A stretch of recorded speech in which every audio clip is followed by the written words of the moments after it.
Want some, get some. Can I get a hell yeah? Yes, I am a pirate. You have to go with the pirates because, of course, they have cannons and everything. It's a pirate's life for me. Be proud of who you are and what you are. You're pirate. It is a first down. Pirates. Because when you're at East Carolina, you go for it every time. Or you don't coach at East Carolina, you don't come to East Carolina, you don't play at East Carolina with a weak heart. Write it. I think I've ever been in a building as loud as that was.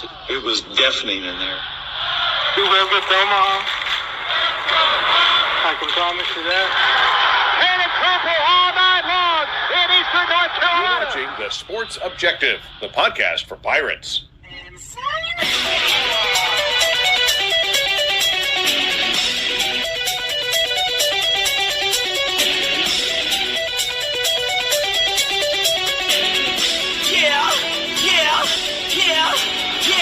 My heart is purple and gold. I'm a pirate down to my soul. And I don't back down, not at all. Find out when the cannons explode.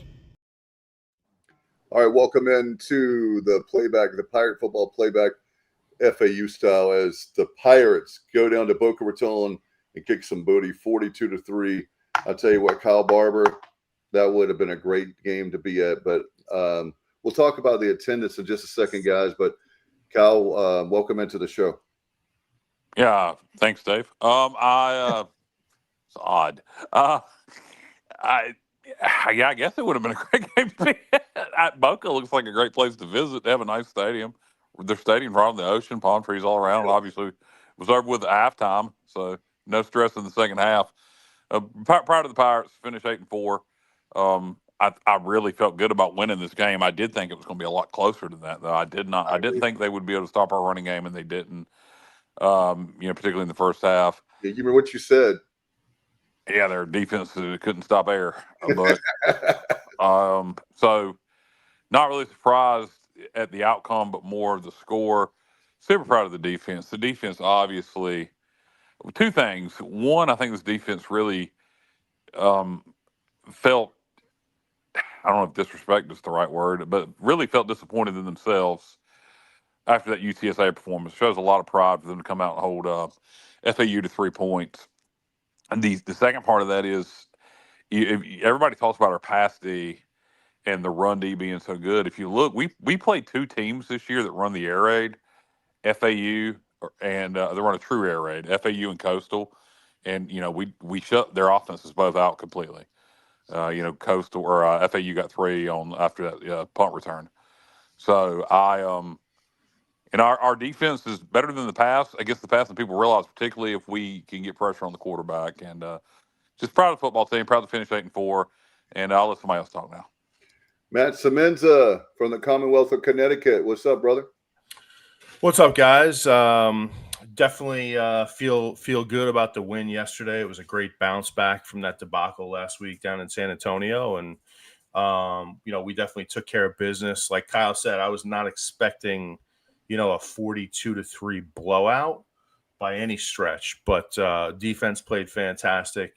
Offense obviously took care of business in the first half, and overall, really good season. I love the direction the program's headed under Blake Harrell. I'd like to have 2 games back this year for sure. The NC State game and the Tulane game back. Ultimately, we came up a little short of our goal to get in the conference championship and have a chance to win it. But, for the most part, a really strong season. And now we need to take care of business in the bowl game. No doubt, as we bring in Johnny Robertson. What's up, Johnny Stats? What's up, fellas? Hey, I'm a bit embarrassed. I predicted 41-31. So the 41 was okay, but I should have had more faith in the Pirate defense. But hey, the win is a win, but, there are people out there that are going to say, why do we always take our foot off the gas? I mean, the game was never in doubt. We didn't even need to score in the second half, but I would have liked to seen a few more points in the second half, but no complaints. I'll take the W and bring on whoever in the bowl game. Well, I think I agree with you in the third quarter, but I think the biggest thing they were trying to do is run clock. And we did that, and we were running the ball successfully. We just didn't finish it in the end zone. And in the fourth quarter, we took all the starters out for the most part on offense, and which was the right thing to do. Don't get anybody hurt. But yeah, I'd like to score a time or two more. I really didn't care after the third. I didn't care because the game. The only thing I cared about, I don't care about embarrassing Florida Atlantic. If it was, maybe UNC, sure, but I don't care about embarrassing Florida Atlantic. So in the third, because I kind of had a lot of faith in their passing game, so I was waiting for it to get it going. So I didn't want them to make the score look competitive. But by the end of the third, when they hadn't done anything, I didn't care that we didn't score in the fourth. It didn't matter to me at that point. Let's bring in the head coach, Stevie Flythe, and commissioner of Lasker, North Carolina. What's up, brother? What's up? Hey, you guys, what was the score yesterday? 42-3. 42-3. Okay. We won, right? Yep. We did. Okay. Then some people out there need to be happy. We won 42-3. Nobody got hurt. Yeah, we'd like a few more points, but guys, be happy. We were 2-10 2 years ago. Now we won 8 games. Nobody got hurt. The first thing that would have happened if we'd have got in there and tried to run up the score on Florida Atlantic, just like Kyle said, why would you want to run the score up on Florida Atlantic? Exactly. Hold on. Gets Yeah. hurt? I was just who's going to be the one saying we shouldn't have let the same people that are saying, and no, I'm not talking about you, John. I'm not. I know that because that's not even my feeling. But yeah, but what I'm saying is, from a coach's point of view, you're damned if you do, you're damned if you don't in that situation, because you're going to have the same people that say we took our foot off the gas in the fourth quarter. You got to play your reserves sometimes too. And you leave Hauser in there and he breaks something and he can't play in the bowl game. Those same people are saying we took our foot off the gas are going to be the ones saying there's no way Hauser should have been in there in the fourth quarter in that situation. Yeah. Hey, hold on, Dave, real quick. I just wanted to say, no, I have no problem. I actually enjoy watching the younger talent get in and get some good playing time. Get a lot of snaps in. I'm talking about, as a stats guy, Stevie, I'm looking at the offensive numbers in the first half, and I'm like, oh, man, there's going to be so many stats coming out of this game that are going to be ridiculous. And then they just shut it down. And that I was disappointed just as a stats guy. All the possibilities that I was, seeing in front of me never materialized. But, yeah, I'll take the win. And, in the fourth quarter, definitely take Hauser out of there. When I saw the stats and the score, like right at the second quarter, midway through the second quarter, I said, it'll never hold up the second half because they're gonna run the ball. It's gonna be a run heavy game the second half, and it was. Yep. Well, what is funny about it is Blake kept talking about not letting off up the gas. And I don't guess he technically did in the third. It just he didn't to the fourth. We just didn't put it in the end zone. But, man, we had some long drives that just absolutely killed clock. And, I really impressed with the way the defense played. It was, quite frankly, unbelievable to hold them to 3 points. Well, it's just like me and you talked earlier, Kyle. If it wasn't for that long kick return, they would have never scored. Yeah, we shut them out. Would have been our second shot. And why did that kick return happen? That punt return? It was no airtime whatsoever. It was a line drive. Somebody said that's what happens when you have 2 second hang time.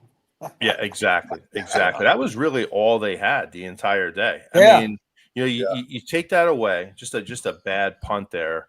You take that away. Tremendous job by the defense getting a stop there, by the way. I mean, this defense, you got to look at them sometimes, and people will move the ball, but they get stingy in the red zone. And, when you can get a stop like that, and, if you create a situation where you hold a team to a field goal there, that's a win. So really great job of the defense there. What can you say, guys, about Josh Aldridge and the job he did this year? And I'll eat crow, and we've talked about this almost every week, but I was really down on this defense coming into the season. I had no idea what to expect. We had to replace our entire D line.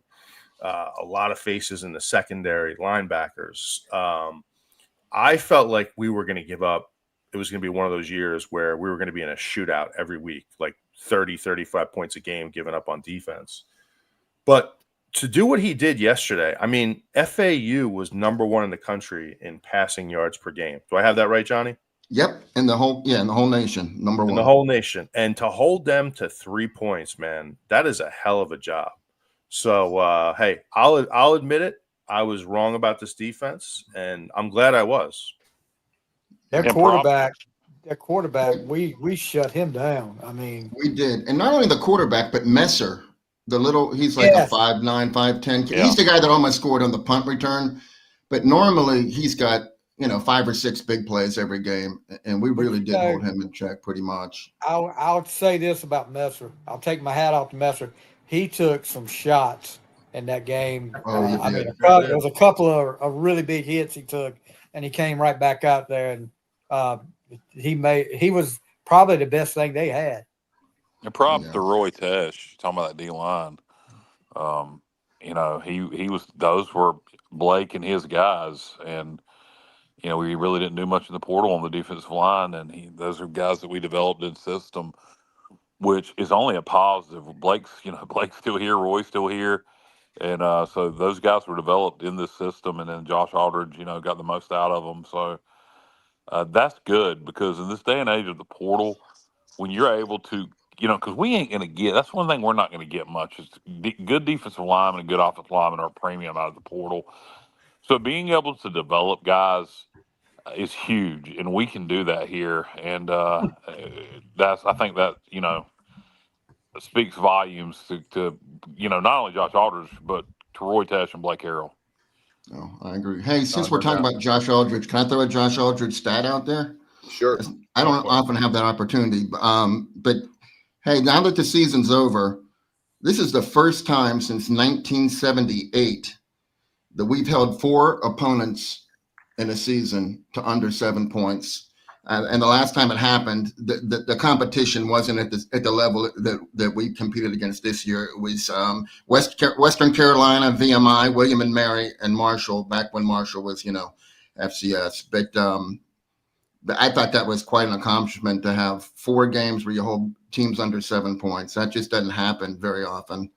And then this was the first season ever that we won 4 games by 30-plus points since 1979. So, that's surprising, actually. I agree with that. I had to triple check it. I was like, that can't be right, but it is. So that's tribute to not only Josh Aldridge, but JDB too. How the hell did we not do that in 2013? Craig asked how many teams we beat this year with a winning record. 2, and I'm going to count Army, even though they're 6-6, because I'm going to just take that as bowl eligible. So I'm going to count Army in that and say 2, because they're 6-6, and then the other one was obviously Memphis. But I think if you check most teams outside of the SEC and Big Ten, where there's so many schools that have winning records because everybody's got so much talent, I think if you check most Group of 5 teams, and kind of look around the country, I think we wouldn't be the Lone Rangers there. I think there's a whole lot of teams. Good teams beat bad teams, and fortunately, unfortunately, there's 2 ways to look at it. We didn't play South Florida. We didn't play North Texas. We didn't play Navy. We didn't play 3 of the best teams in the league this year. So, we didn't get an opportunity to beat them. But I don't know if you were just asking that. Just Coastal 6-6. Thank you. Yeah, correct. So 3. So you beat 3. The teams that are on your schedule. You beat the teams that are in front of you. And I don't know that Craig meant that in a negative way. I'm just saying that's what everybody has to do. You can't change the schedule. But the answer is 3. I think. Who pointed that out? Ethan. Thank you, Ethan, thank you, Ethan, for catching that. Pays came in. Yeah, and Pays. Thank you for catching that. Coastal did finish 6. At one point, Coastal was playing really good ball, and we'll talk about coaching changes. We'll get to that here eventually. But we've got to finish talking about the Florida Atlantic game, get to bowl games, and there's a lot of coaching stuff to talk about, including Coastal firing their coach, which, Matt, I know you love that decision. I'm not so sure I do.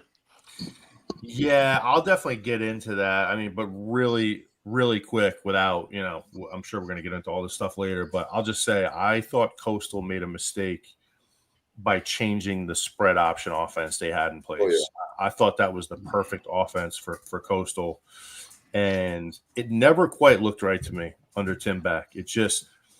I just think when you have a system in place that works, just no need to deviate from it, even sometimes with a coaching change. And anyway, I won't get into that right now, but I thought Coastal was best under that spread option. Well, here's the thing though about that. Sorry, JR. Since we're talking about Tim Beck, we'll talk about it. So you put that on the AD. You hire Tim Beck, he's not going to run a spread option offense. He's an offensive coordinator, runs the typical pro style spread, if you will. That's what he ran. He switched that up this year. He went to an air raid.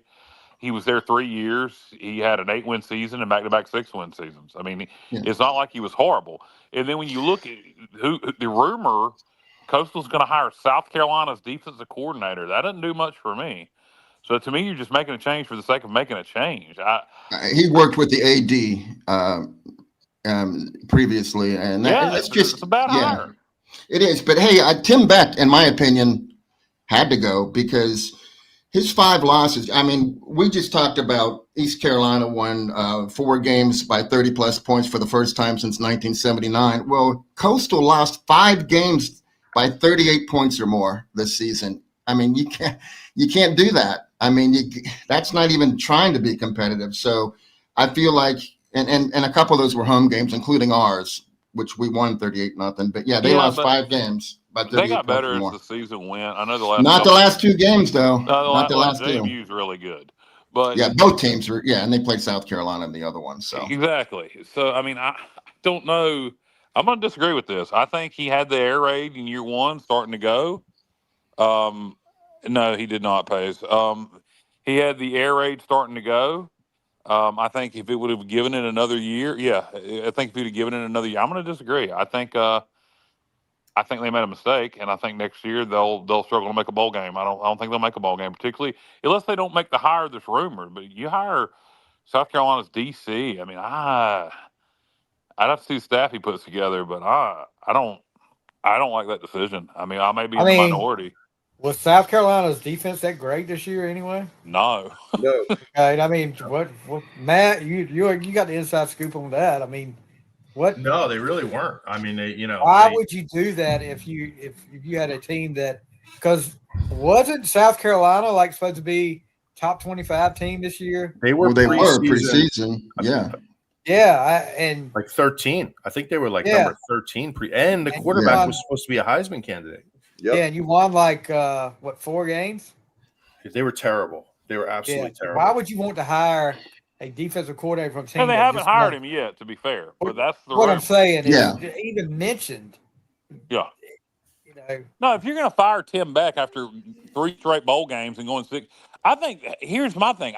Since they had Jamie Chadwell in a special situation that worked there, they don't have a lot of money. They put all their money into baseball, which I don't blame them. They can win national championships in baseball, and they've done it, and they don't have a tradition in football. So now in the NIL era, they don't have a lot of money to put into football because all their money goes to baseball.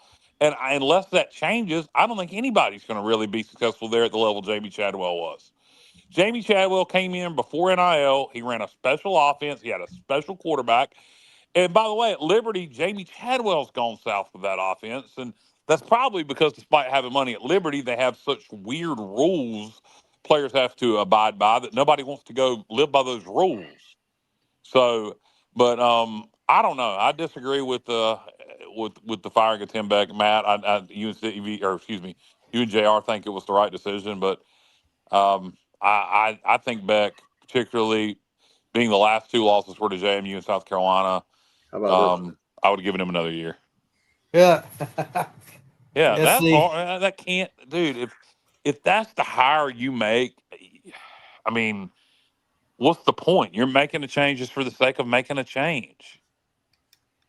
And that's one of the things. That's like one of the themes you see around college football this year. All these programs firing coaches, without having a plan in place to move forward. I mean, how there's so many places like Penn State this year. Wow. Yeah. You know, you fire James Franklin, which, okay, you know what? He was like 0 for 18 against top 10 programs. Fine. You know what? You want to make a change, but you need to have a plan in place. And they still don't have a candidate. And it's the same thing for some of these other programs. You know, Hey, Matt, Florida. Florida is I am not a fan. And we're going to get into all this stuff later, FAU, but I am not a fan of Florida hiring Sumrall either. I don't mind it. I'll tell you what I don't like, and I think this was a plan in place, and sometimes the best laid plans don't work out. I think Ryan Silverfield was promised this job a couple of weeks ago at Arkansas, and it was kept quiet because it was a classy thing to do. And they lost 3 in a row. I would imagine Arkansas fans are not too excited right now with this Ryan Silverfield hire. I wouldn't be. No, and he never was able really to win the American at Memphis. And here's the thing, Kyle. Here's the thing you talk about too. How long ago? I mean, here's what we need to find out. How long ago was this talked about with Arkansas, and then match that up with how they started playing and how he started coaching? Yeah, but I heard nothing about this publicly. And if his players, if he knew about it, right. But with his players, I don't know that did he quit trying? I see what you're saying, but. Yeah, I don't know. But if I'm Arkansas, I'm not excited about that Ryan Silverfield hire. Dude, I think Summerall's a good coach, Matt. I know that he's not exciting in terms of offense, and I think that's what y'all wanted at Florida. I say y'all because of Chrissy, your wife. For our listeners who don't know, Matt's wife graduated from Florida, so he follows the program closely. But I think Summerall's a good coach. I do. I think he. Who would you have wanted? Who would you had preferred at Florida? Well, Eli Drinkowitz was my number one. Obviously, they couldn't get him. But it's tough right now. I just don't see a lot of great candidates out there. And my thing with Sumrall is that going after Wake Forest as coach. Wake Forest, yeah. Is anybody going after any ACC coaches at all? I mean, he did a great job in year 1 there. Yeah, he did. He came from Washington State. He did. I thought he did a great job. He did a good job at Washington State too. So I'm shocked his name hasn't came up for any of these SEC jobs. We may see. How about Manny Diaz? I mean, he did a great job defensively at Penn State. He's done a really good job at Duke too. Yeah. How about that? Manny. Yeah, is another guy that by the way, interesting note here, guys. If Duke wins the ACC championship next week, and JMU. The winner of the American is going to be in Tulane or North Texas. But if JMU wins and Duke loses, you're going to have JMU and the winner of North Texas Tulane in the playoffs, and the ACC champion will not be in. Yeah, and JMU is favored by 22.5. They're playing Troy. And I tell you what, I hope that doesn't happen, because if it does, they're going to change the rules immediately to put us in our place. It will be written as the 4 Power 4 champions get in, then 1 team from the group of 6, which essentially is what it is anyway. But they'll make it sure that's the case going forward. So unless one of those 2 teams, like if it's Tulane and JMU, if one of them pulls off an upset in the first round, they might change that a little bit. But they're not going to be happy about that. They won't let it happen again, that's for sure. Yeah. Hey, speaking of JMU, their coach is going to UCLA, and I mean, he was at Holy Cross. He did well, but I think he's only been at JMU 2 years. Is that correct, Kyle? I didn't hear that. So he's going to UCLA?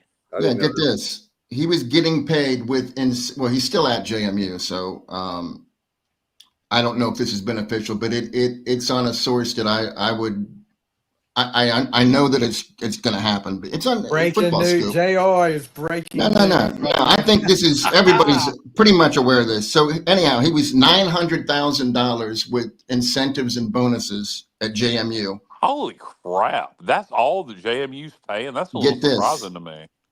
UCLA, $6 to $7 million a year, depending on if he meets. Why? That's what I'm saying. Because of the shortage of coaches. What made me say that is when you asked Matt, who would Florida rather have? Right. There's just nobody out there. Right. So, so they're outbidding. Okay, I see what you're saying. Yeah, it's a great market to be a head coach. And coaches are getting paid, like Eli Drinkwitz. You mentioned him too, Matt. he's getting extensions. Everyone's getting extensions because they don't want to lose their coach. So if JMU's head coach, I can't think of his name, but if he was getting Bob looked Chesney. for them to offer him that much money, somebody else was trying to hire him. So I would think so. Florida or somebody, they had to outbid somebody, because if I'm trying to hire a guy making $900,000 a year, I'm gonna start off offering him around $3 million. I'm not gonna jump up to $6 million just for the hell of it. So somebody else had to be after him. Yeah, I was surprised at that. And here's the thing, too, to your point, JR, like there used to be coaches are just getting fired so quickly now. It used to be a situation where coaches were in place for a longer period of time. So you had the younger up and comers in place longer, right? In conferences like the American and the Mountain West. And so it was almost like a farm system where you could see a body of work over 4, 5, 6 years, right? And now these coaches they're getting fired so quickly. You're not seeing that long body of work from these guys coming up. But does that make sense what I'm saying? Yeah, it does. Yeah, absolutely. Yeah, I mean, you're just not seeing that anymore. So, again, like, you look at Sumrall, right? Okay, he's done a good job at Tulane. Now, I think he really benefited did a good job from Willie Fritz. He did well at Troy for sure. But I think he really benefited from Willie Fritz and the job he did there. Is his body of work, now, if I'm Florida's AD, this is what I'm thinking. Is his body of work enough to hire him, for that type of high profile job? And I don't know. I mean, I guess that's why they make the big bucks, but that's a tough hire for me. I know, Matt. I feel the same way. So what I did was I just tried to figure out where's Tulane excelling this season? What are they like doing really well? And I'm not doubting he's a good coach. I mean, we all know that he's a great coach, but yeah, he plays solid football. But they're not really doing anything well. Their defense is middle of the pack in the conference. They can't pass the ball really. They're good at running the ball, and they're doing it with their quarterback. Like I just don't know. I mean, I don't know what the attraction is with him. I don't know what he's proved. To your point, Matt, that's your point. I don't get it either. He won the Sun Belt, and now he's about to win the American. So, I mean, that's 2 conference championships. I mean, that's I don't think I think North Texas is going to win that game. But here's the thing. I think the problem with and I was teasing Matt yesterday about, that Florida only hires coaches out of Louisiana, the last 2.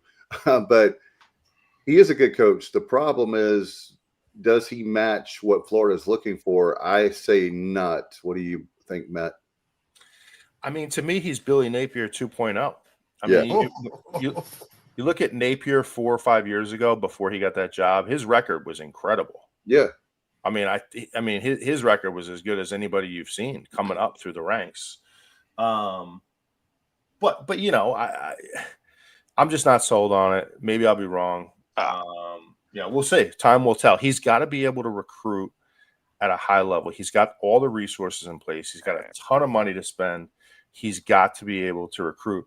And the thing is, Florida always gets good talent. They don't develop it lately. That's the big thing. And so they need to be able to get recruits and then develop them. So, Matt, what I'm hearing you say is that it's Kyle talks about it a lot. It'll be interesting to see the coaches that he puts around him. Does he bring the same coaches from Tulane, or is he going to get some high-profile coaches? No disrespect to our friends at Tulane, but it'll be a mix. I'll tell you one thing, Matt. You just mentioned it. He can work the portal really well. You look, he lost his quarterback to Duke, and then he goes out and grabs 2 good quarterbacks. He goes out and grabs one quarterback who ended up being the backup this year. I forgot where he was from. And then he goes and gets BYU's quarterback when he was accused of rape, and then the girl, after he left BYU, says, "Oh, no, he didn't rape me. I lied." So I can tell you this: he works the portal really well. I do hope it works out. I really do. Time will tell, fellas. I did hear they're going to hire him on I think it was a 6-year deal, and I'm like, what, a 6-year deal? He thinks he needs to rebuild.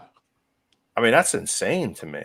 So, in other words, he would get 2 or 3 years where they'll give him time. I don't see that happening in Florida, and I'm not anti-Florida. I think, Matt, I was going to tease you about, forgot to text you. I just realized that they were looking at Deion Sanders at Florida. But the thing is, though, Florida's been so bad for several years now that, is that a good job? if he comes up next year and goes 8-4, and then goes 9-3, and then 10-2, and then 9-3, and then they may, kind of like Tennessee with Josh Heupel, where he's not competing for national championships there, but he has them good every year. Will Florida fans be satisfied with that now, Matt? Because they've been bad for so long. Will they be satisfied with 9-10 win, type seasons? Honestly, a 10-win season will get you in the playoffs in the SEC. But will they be happy if, he goes 8-4, 9-3? No. I'll tell you, man, one thing I've learned about Florida fans over the years, just having been to so many games in the Swamp, they are some of the most demanding fans in the country. And the years, you go back to the Spurrier years, you go back to the Tim Tebow years and Urban Meyer, and the bar was set so high at that point that they just will not settle for anything but national championships down there. So, and I think they're a little wacky with it, like I think their standards are sometimes a little out of touch with reality, but I'll tell you, that's a high pressure job, man. And they, to your point, Kyle, they're going to expect him to win right away. Look at Dan Mullen. Dan Mullen goes at UNLV. I know competition. Everybody can tell me that, but Dan Mullen's a good coach. He went 10-2. Yeah, that's what I just said. He's a good coach. What did you think I said? Yeah, I know. I'm just saying that the fact is that you take these coaches. Well, he never really did that bad at Florida. He did better than Billy Napier ever has. I agree. I think that's what Matt's saying. Unrealistic expectations. Have they been humbled is what I'm asking, though, JR. Have they been humbled? I mean, they fired Dan Mullen, and then look at Napier does worse. So, I mean, I just wonder if their expectations will be down a little. Like Tennessee. Of course, it took Tennessee decades before they got Tennessee. Hey, Kyle, I'm a Tennessee. I follow them. They're not happy right now with him because you fire him. Go ahead and fire him. Go ahead. You can't lose to Vanderbilt at home, and they're just not. I think I'm not saying they fire him. I'm saying the fans they're not happy with what's going on down there. I hope they wait one more year because when Blake wins the American next year and gets a Power 4 job, I hope they fire Heupel at that point so we can hire him. I'd take him for sure. You see that Memphis is going to make a run at Mullen. That's interesting.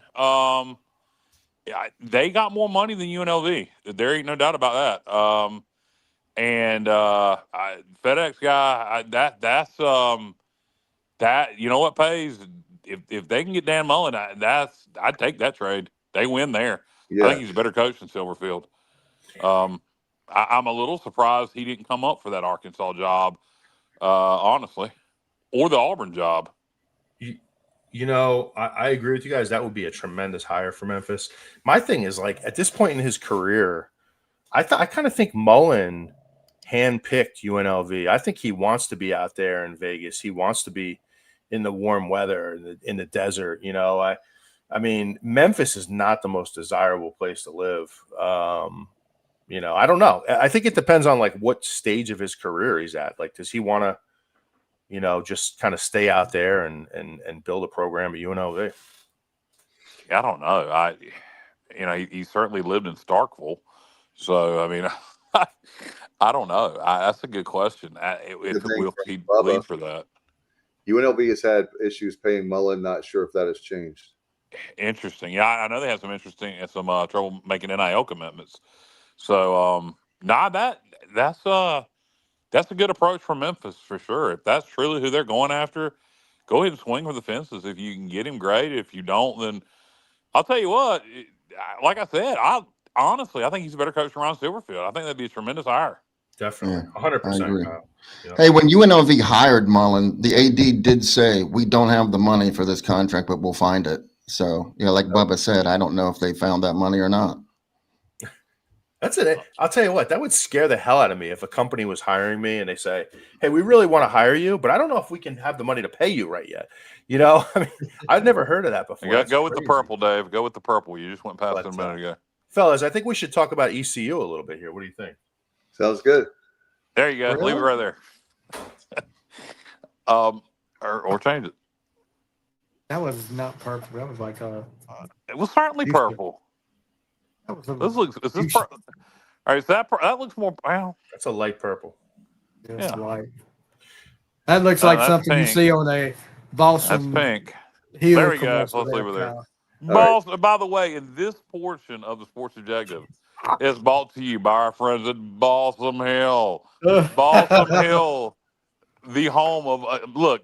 Matt Semenza has put up 8 Christmas trees, all Balsam Hill trees, in his home in Connecticut. And there's currently a couple more getting ready to go up in the next 20 minutes. Yeah, it is a Connecticut Christmas, a New England Christmas tradition. It's going to be on Balsam Hill Netflix. and the Semenza family since The 1971. Semenza family Christmas is going to be a special on Netflix this Christmas. There's going to be 1 an hour for the rest of the show here. 1 tree going up an hour. There we go. Matt's going to sing "Oh Holy Night." Oh, that's sweet. And Matt, don't forget your slogan.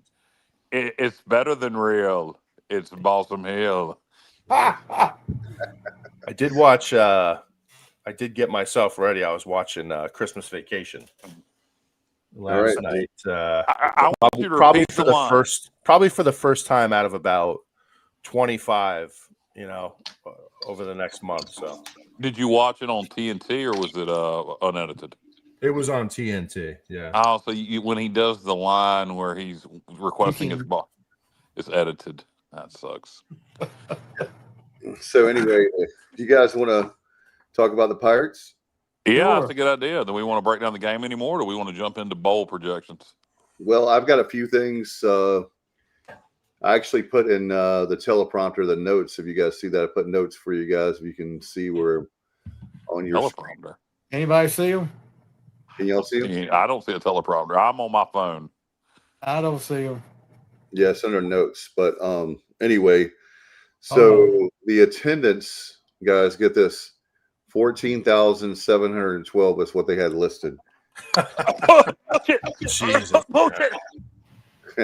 You gotta be kidding. If they This were looked like another Temple game to me. Yeah, I mean, it looked like It would look worse than that. there was more Pirate fans than FAU fans. It felt like If there was 14,000 people in that stadium, then I am a rhinoceros. I can't come up with anything funny. They might have sold 14,000 tickets, but there might have been 1,400 people there. Yeah, it was not a lot of people there. maybe. Conan says there were more folks at the FAU library than at the game. Yeah, no doubt. I mean, it was horrible. I mean, that was embarrassing. They got a beautiful stadium, beautiful campus. Yeah. A great location. I know their football team was out of. I wonder how many more people would have been there had they beaten UConn and were playing for bowl eligibility. How much difference would that have made? Probably not that much. Yeah, we've talked about it, but the big picture: first 8-win season since 2014. The first time ever 6 wins in the American, which is hard to believe since we've been there for like 11 seasons now, maybe 12. Since 2013. Yeah, and then the ECU is 8-0 when we score first. 2014. Yeah. Our offense is averaging 33.5 points per game. Our defense is only giving up 20.3 points per game. That's amazing, consider the debacle last Saturday. Yeah, you take that away. Yeah, that's what hurt. Matt, when I saw that, I thought about you when you look at that we've only given up on the average for the season 20.3 points per game, and you have the debacle last week. Can you imagine what it would be like? Kyle's saying, I thought about you. I was like, man, it'd be around 16 or 17 probably. Yeah. No, it definitely changed it. We talked about, defense has played great, and you look at yesterday, guys. I mean, to your point, Dave, 8-0 when you score first. That's why I like for this team to receive the ball a little more than I normally do. Yeah. But we were able to go right down the field. A really good mix of run and pass. But I think the thing that really changed the whole dynamic of that game was we go up 7-0 on FAU's first play, which was a little wide receiver screen. Yes. Jordy Lowry, not to be confused with Jordy Lowerly, They're cousins. Hey, we were hard on him earlier in the season. He's played much better recently. He made a big strip there. Really nice job by the defense, kind of holding the receiver up, and then he was able to come in and swipe the ball out. And now you get the ball, I want to say it was like right around the 25-yard line. Very next play, we ran just a beautifully designed play to Desiree Riles. Yeah. Probably one of I think it might have been like my favorite play we ran all year, to be honest with you. He wasn't touched either. He was not touched. We had action going to the field side. We brought that play back to the boundary. And our offensive lineman actually got out in space and made some really nice blocks there. And to your point, he never got touched. But you're up 14-0 about, I don't know, what was it, 3 minutes into that game?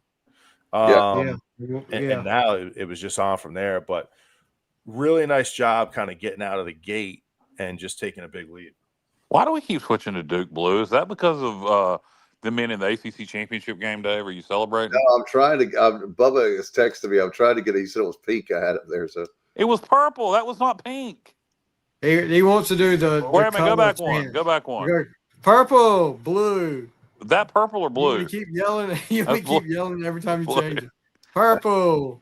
Purple. That looks purple. That's pink. That's pink. Trying to get. I know that's hot pink. Blue. That's blue. Oh God. We had it at purple. Yeah. Guess what just happened? Your mom called and said she loved me more than you. 2 more trees just went up at Matt Semenza's house. That's 10 trees from Balsam Hill. Only 2? No, that's 12, Kyle. We had it. No, we were at 8. That's a 10. That's 10 now. Okay, that's 10 then. Okay. So 2 more trees just went up. All right, so go back to that color. Bubba just texted me. Go back to that color that Bubba says is pink, and we're going to take a survey. All right, all right. We're going to take a survey from our listeners. Look at our color chart. All right, that's pink. That's pink. That's not it. That's not it. Blue. Yeah, blue. All right. Jesus Christ, can you get back to purple? Yeah. That's pink. That's pink. All right, I'm trying really hard. All right, they're right there. All right, listeners, is that purple or pink to y'all? Anybody? All right, what do y'all think? Matt, JR, Steve? I'm colorblind. I could be anything. That's not purple to me though. That detective of travel says pink. Pink. Okay, I'm the only one seeing purple here. Ethan says light purple. Light purple. Yeah, I would say, who cares? Anyway, let's move on. Let's quit talking about the damn color. Bubblegum pink is what somebody should say too. All right, well, is there a purple? I think you went through all of them. All right, well. We'll work on it. I'm sorry, like something happened. All right, Matt's going to get disgusting and leave the show here in a minute. So let's talk about something else. Hey, let's talk about the Ross kid. What'd you guys think of him coming in the second half?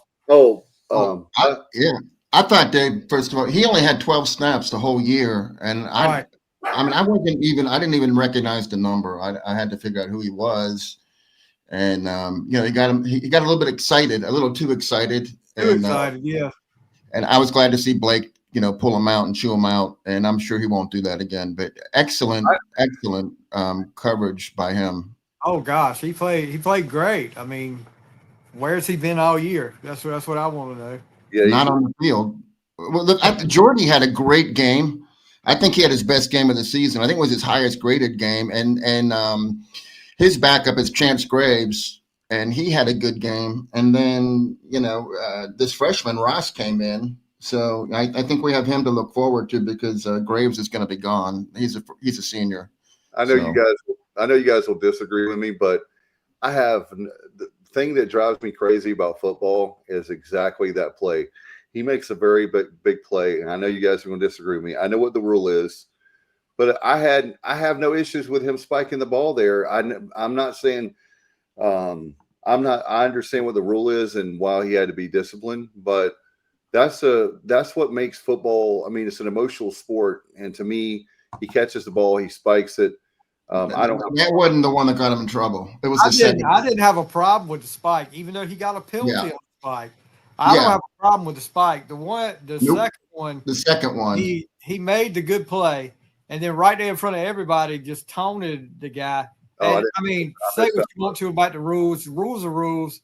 Maybe sometimes they get a little too nitpicky, but he did that right in front of two referees on their sideline and knew he had already had one on him. So, I mean, you got to use your head. I know he was excited about getting on the field, but you got to use your head sometimes. Yeah, and I like his passion, and he wants to make plays. He got on the field and got out there and tried to ball out. He wasn't going through the motions. And I'm sure Blake, after he chewed him out, I'm sure talked to him after that and told him how proud he was of his performance. But let's keep our emotions in check. But he looked great. I hope he sees the field more going forward. He just needs to keep his temper in check. Or not so much. It's not even that he did anything that disrespectful. No. It was just you already had one personal. Don't get the second. Smart. Yes, don't get the second. But love his playmaking ability. Matt, what did you think? I was impressed with the way he played. Definitely some idiotic penalties there on his part. Like, he's a young guy. I think it's his first playing time. He's obviously pretty fired up, but you got to learn how to control it. I was glad to see Blake chew him out a little bit. And, hey, just learn from it. He's got the entire offseason now. Well, not the entire offseason. He's got a bowl game coming up here in a month, but just got to move forward from it. Yeah. Control your emotions a little bit. Hey, Matt, what did you think? J.D. Lampley made one tackle, but boy, he made it. He made it count. You sent out Matt made a video of that play, and I put it on a loop and watched it for a couple hours. Can you tell about that? Can you talk about that play, Matt? He laid that dude out, man. They ran like some sort of that ball. It was almost like a flea flicker screen, Matt. It looked like to me because they gave the ball to a receiver coming in motion. Receiver handed it back to the quarterback, and then it was like that Messer kid. It was the Messer kid that caught the screen off to the side, and Lampley was just waiting for him. Yeah, that's like the dream scenario. I mean, that might only happen once a season where, like, the guy's not – he has no idea you're coming, and Lampley got a full run and just buried him. I mean, that was pretty awesome to see. And, at that point, we had everything going right in that game. But, I'll tell you, that kid, Messer, is that how you say his name? Yeah.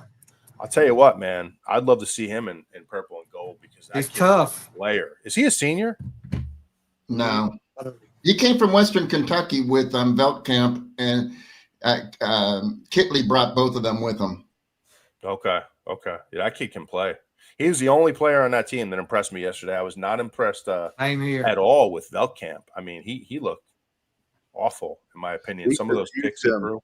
He was so bad. Yeah, he was so bad that they yanked him. He only needed 61 yards to set the single season passing record for FAU, which was set when they won Conference USA when Lane Kiffin was their coach in 2019. And the quarterback back then had 14 games to get that record, and he only needed 61 yards, and they yanked him in the third quarter because he was just not in that game. That last interception he threw, I have no clue who he was throwing the ball to. There was nobody around. Yeah, I mean, whoever it was that got the interception for us was the only one in that vicinity. It was terrible. Yeah, he was frustrated. Yeah, he was trying to make something happen that was certainly not there. And I tell you what, guys, with having those 42 points in the first half, and then how about we have Matt? I know you had to be happy with the 5 turnovers for the defense. Oh yeah, I mean, anytime you could take the ball away like that, you're going to be in business. And I just thought it was one of those days where everything worked. Everything was working.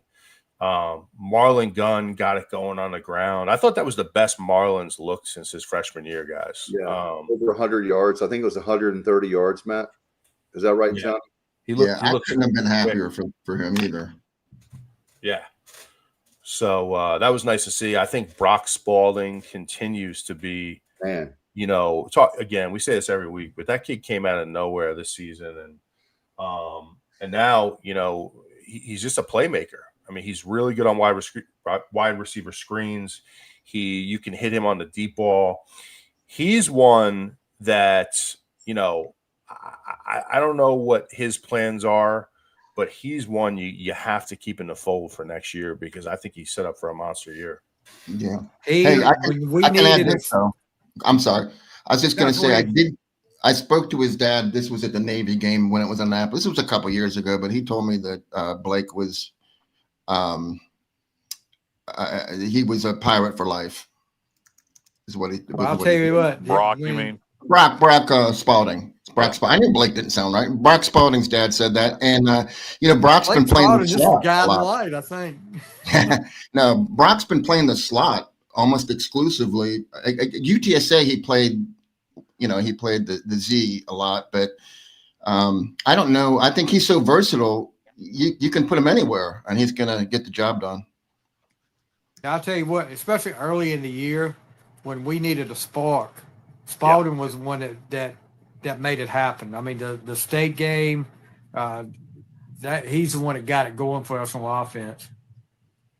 Yeah, Brock had a big game. He's had several big games this year, and you kind of forget about Brock until he makes a big play. He's one of those guys you just kind of forget about. Them, boom, pops up big play. Yeah, he definitely a huge difference. By the way, if you guys can see, I put the comments on the screen because a good problem to have. I want to thank everybody listening and watching tonight. Matt, we've got a huge crowd, so I appreciate that. He's asking, is Brock out of eligibility? I thought he was just a junior, right? I'm not seeing any comments on the screen, Dave. He's a junior. You're on your phone. You probably can't see him, Kyle. Yeah, so I think it's different for device, but yeah, he's a junior. Brock has 1 year of eligibility left, so we need to hang on to him. We need to try to hang on to Yannick. I think that one's going to be a little more difficult. Honestly, Yannick underperformed this year, but he's still going to be hard to hang on to, and somebody we need to try to hang on to. And guys, somebody else we need to try to hang on is John David Baker. Can't believe this hasn't came up yet, but rumors out there. In fact, they look like they had legs earlier that he was going to be the OC at South Carolina.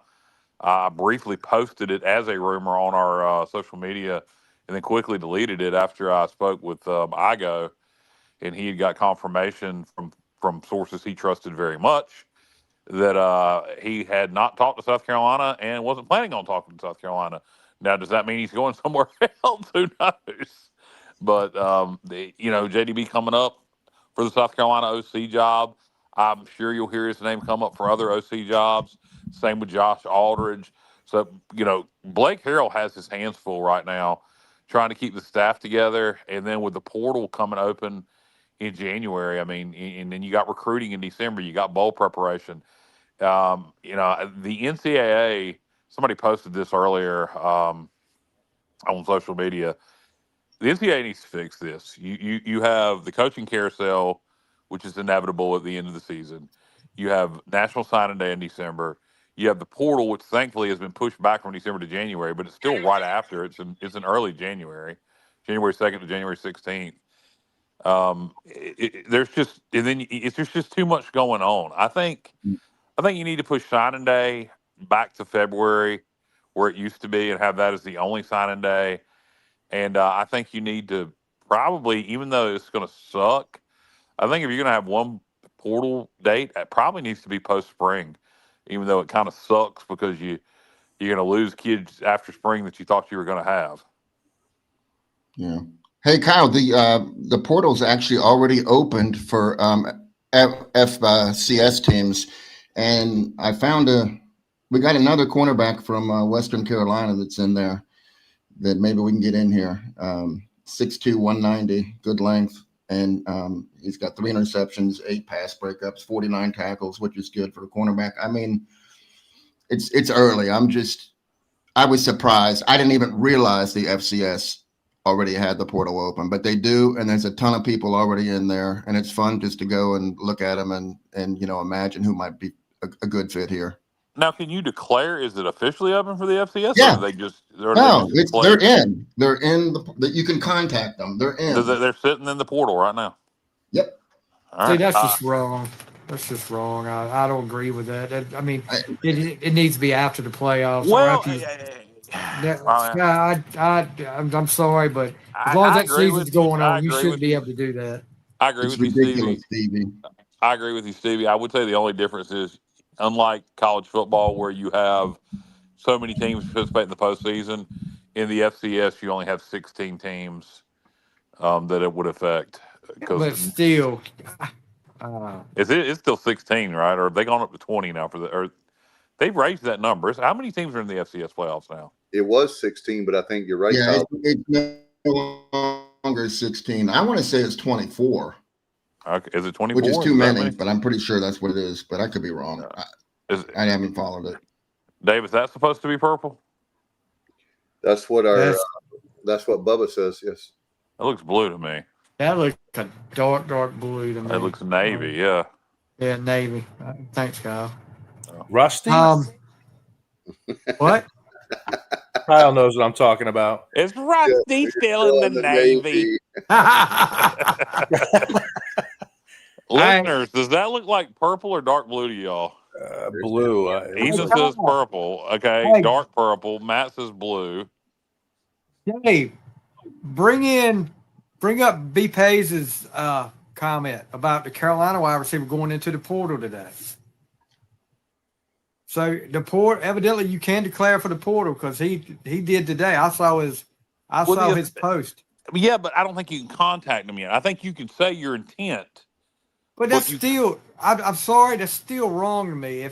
I know Carolina's not bowl eligible or anything, but if you made a commitment to that team, I agree with you. For the I whole hate it. season, you need to be with that team for the whole season. I Well, mean, I you know were their for season's Carolina. over. Yeah, Carolina's season's over, but still, I just That place is a dumpster fire. I would be surprised if Belichick gonna have a NFL Can we get job. Igo? Can we get Igo in here to clear this up? Because I know the portal officially is open January 2nd through January 16th. I'll call him right now, Steven. Yeah, I'll text him right now, but I just want to know. I'm confused by this. I mean, I'm assuming you can go ahead and say what your intent You can is. probably declare, but it's like you said, Nobody can can't be contact. contacted. Yeah. You know, guys, just really quick, taking it back to the whole JDB thing, that was something I really wanted to talk about for a minute because I think Ole Miss would be the likely landing spot for him if it does happen. And, you know, it looks like they're going to hire the defensive coordinator to take over that job. And so, you know, the question is, you know, how tight is he with JDB? Does he view him as a guy who's ready for that type of a high-profile job? And, you know, let's just say JDB does go. You know, what I'd really like to see is I want to stay with this offense. I do not want to change offenses again. Nope. I think it's a really good style of offense for East Carolina. So if he does go, you know, I think you really have to consider hiring from within somebody on this staff that who you know, you might consider that next guy, or I don't think there is. You want to stay in that Lane Kiffin tree, because I think the worst thing right now that we could do as a program, I think the worst thing we could do would be to change offenses. Agreed. I don't know that there is anybody within. That's the problem I see. It's something that if Baker leaves, that I would address going forward. Whoever my next OC would be, there would be a clear cut number 2 on staff that is ready to go to call plays. I don't see that. I don't know. Yeah, I know Maddox has experience calling plays in the past. At UTSA, Maddox has, and but it wasn't this offense. No, and Darrell Roberts has never been a coordinator of any. He's never called plays, but the other one, the running backs coach, he called plays at Colorado Mesa for one season, and that's at a completely different level. I don't think that transfers to the that's what I'm saying. Rodney Freeman is who I was thinking of. I think if you can keep the system in place for a similar system. You know, there's other systems that are similar. Yeah. So I would keep a spread tempo offense that utilizes the run and isn't just a full blown air raid. I did want to say though, he's not. I don't think JDB could possibly go to Ole Miss because they were talking about hiring Joe Judge as the next head coach, and he's currently the quarterback's coach. And then he might have brought JDB in, but now that they hired the defensive coordinator, I'm pretty sure that Joe Judge is going to be the offensive coordinator. Gotcha. Yeah, but any chance that JDB goes to unless Lane Kiffin, steals him or something. I was about to say, any chance JDB goes to Baton Rouge? Did you all hear any of that? We did, yeah. I followed up. Heard. I followed up. Any chance JDB goes to Baton Rouge? It looks like Lane's bringing his OC, so Oh, okay, never mind. Yeah. The thing is, Sloan is available. He sure is. I really believe that the best thing now this is obviously I'm a little biased here, but I believe if you look at keeping this the way this program is set up right now, and you look at next year, if you're able to keep it intact, right. You keep Hauser in place, you keep guys like Riddle, you keep JDB, you keep everything going, you're set up for a pretty special year next year. And if I'm JDB, I really have to consider, if you're looking at the next step in your career, if you can get to a point where you win a conference next year and have a chance at the playoff, you look at Kenneth's, I agree. If you, with Kenneth's comment right there, if you keep everything intact, you're going to have a chance, as good of a chance as anybody. So I really think it might be in his best interest to stay. And, you just hope that the money, that he doesn't chase the money, because we know more money is out there. Yeah. Irving says maybe one more last chance in the next couple of years to make a national presence and get into the college football Power 4 country club. Cue the theme from Rocky. Let's go. Yeah, maybe. I mean, I don't, I don't know. I don't, here's the thing. I really don't think there is a Power 4. I think on paper there's a Power 4. There's a Power 2. The ACC, do you guys right now, well, maybe with the outside chance of Texas Tech, if they get hot, do you guys see an ACC or a Big 12 school that you think is a legitimate chance to make the national championship game? I don't.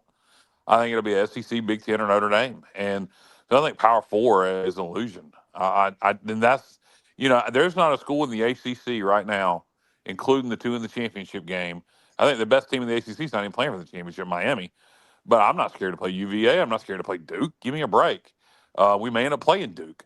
The Big 12 the same way. Look, BYU's playing for the Big 12 championship. We went toe-to-toe with them. So I don't think there is a Power 4. I think there's a Power 2. It's only a Power 4 on paper, and I don't think it's going to be on paper for very much longer. Yeah, I believe one of the things I told you guys earlier today is speaking of the fan base, and I'm not going to hit on the administration. The fan base, we've got to step up, because if we have the money to step up and give that money to these players, they more than likely they will stay. I think there's some that will leave because, Matt, there's going to be some that leave regardless anyway, because they're not getting playing time, or our coaching staff says, hey, you're not going to get playing time. We appreciate your services here, but, to open up a slot. But for me personally, I believe that, for example, it was said that Hauser would be like $1 million. Well, we have donors out there that can come together and get his and say, look, Caden, yeah, we're not Alabama or the other schools, but we can still give you $1 million. Well, I think it's going to take close to $1 million. And, I was kind of poking around today, reaching out to some people who I trust and trying to figure out how much money we're going to have to spend this offseason. And, the number kind of varies a little bit, but, I'm hearing, it's going to be roughly around $4 million. I was hearing that already too. Yeah. So, I mean, it becomes a question of, like, to me, and you guys let me know what you think, but, like, to me, the first thing you have to do with the program is have a great quarterback in place. Yeah. So if we have $4 million to spend, if that's truly our budget, I think it's worth spending, $1 million on Hauser. I really do, Yeah. Because without that quarterback, you're not doing anything. And I think Dave, you made a really good point earlier today in the text chain when you said you're set up so well for next year. And I'll let you expand on this, but you're set up so well for next year. You kind of have to take a shot. You got to take your shot right now. Yeah, I feel like that the way we are is that our fan base, thankfully, is a passionate fan base. And I feel like when you look at who's coming back, you look at, I'm not saying every single player will stay, but if we were to if we could find out, my thing is find out how much these players want, how much is it going to cost to, hopefully we can keep the coaching staff intact, as we talked about. As Kyle alluded to, there's a lot that Blake has on his hands, but let's say that the number is we have $4 million. Let's say that we need $5 million. So we need another $1 million. I really believe that our fan base would step up. We just have to have the administration. The one thing I will say to the administration is please tell the number that we need. If you put it out there and say we need $6 million, $5 million. I think there's a reason they don't do that because they don't want people to know what you're playing with the other schools. I know, but I mean, we got to do something to I would imagine those numbers are being said behind closed doors. But what we need to do is be more aggressive to everyone as a whole. We don't have to put a number out there, but we need to be more out front as we need as much money as possible. Yeah, and it needs to not just be behind closed doors to the big donors. Let's talk to everybody and get everybody to give what they can within reason. I can't give much more than I do, but I'll give a little more. But the point is I have a lot of respect for you because you are trying, you are giving. Exactly. Yes, exactly. And I mean, I hope everybody else does the same, but unfortunately they don't. But as far as to answer the question about $1 million for Hauser, I think if we have $4 million, I think he can go as high as $1 million. You got to get him in a room. You need to do it now. Get him in a room and say, do you want to be here or do you want to go chase Power 5 or Power 4? And if he says, if the money's right, I want to be here, I'd probably shoot him an offer of $700,000-800,000, see if he take it. And then if he won't, then you come up with $1 million. This is our top dollar. Either take it or leave. But I'd want to know as soon as possible because, you got quarterbacks like the quarterback from Western Carolina, which put up insane numbers this year in the portal from the FCS level. And you need to get the best quarterback you can possibly get if we're not going to have Hauser. So we need to be in the $6 million range, comparable with UCF and Memphis. Yeah, Pays, I agree with you. But we have enough money, I think. If we have $4 million, I think we can keep Hauser. I think, as far as Riddle, I'd like to have Riddle, but I don't know. He's a safety. Can you, and I know safeties are important to this defense, but how much can you spend on Riddle? I mean, I don't think we can spend $1 million on a safety. No. But the point I was making to you guys is, you remember, I say when Holton graduated, you remember 2023, what a debacle that was at 2-10, and we thought that we had a quarterback or two quarterback. We didn't have Jack, and so I never thought we had a quarterback at all. I remember saying repeatedly, bring in somebody from the portal, and somebody else saying Mike Houston did. Mike Houston certainly did. I repeatedly said bring in somebody from the portal, and then somebody else kept saying, well, what if Garcia transfers if we do that? And I said, good, let him. So, $400K on Riddle. Yeah, I mean, maybe. But, man, you got to keep Yannick. You got to keep Brock. I would say on paper receivers are easier to replace. But, man, we didn't do a very good job in the portal this year with receivers. I mean, you had what's his name? Huh? Petaway? No, not Petaway. He sucked. The kid from South Carolina that stepped up against Memphis and Mangrum has the plays down the stretch. But Petaway was a disaster. Yeah. Ethan makes a great point. Can we organize a rev share matching event with the Clarks and Garrett Blackwater? Absolutely. There's a lot of stuff that we can do, and I'm not going to get into it because we're already an hour and 10 minutes in. Blackwater's basketball, though. I mean, he's a basketball. Go ahead, Joe. JR, I think we lost you. Hey, how about this, Matt? My internet is not doing well tonight. I'm on the mountain tonight, and it's just, I apologize. It's embarrassing. It's not good. I'm actually thinking I should log out and come back in. You sound good now. Now I can hear you. You're good now. It was just for a minute there, but I'll kind of jump in on that. I mean, for me personally, guys, like I this is just my own philosophy. Like, you look at winning football teams, great football teams, they build it up front. The O-line, obviously, like we talked about quarterback. That's the first priority of any team, quarterback. But for me, I want to build it up front on the O-line, and I want to spend big on an offensive tackle this year if we can get one. I know it's hard to get, but preferably I'd like to get two really solid O tackles. I would spend big there. The other place where I would spend, if you can find a pass rusher, I think that's huge. A guy that can come off the edge and wreak havoc on an offense. Those are the types of guys. They can change games in a flash. And, so for me, it's going to be quarterback, O-line, pass rush. Whether that's a defensive end, an outside linebacker, or an interior guy who has some quick twitch. I think we need to look at that. And then the other thing too, guys, just a point I want to make is you look at Anthony Smith. He's obviously graduating. He's been tremendous for us this, the last 2 years.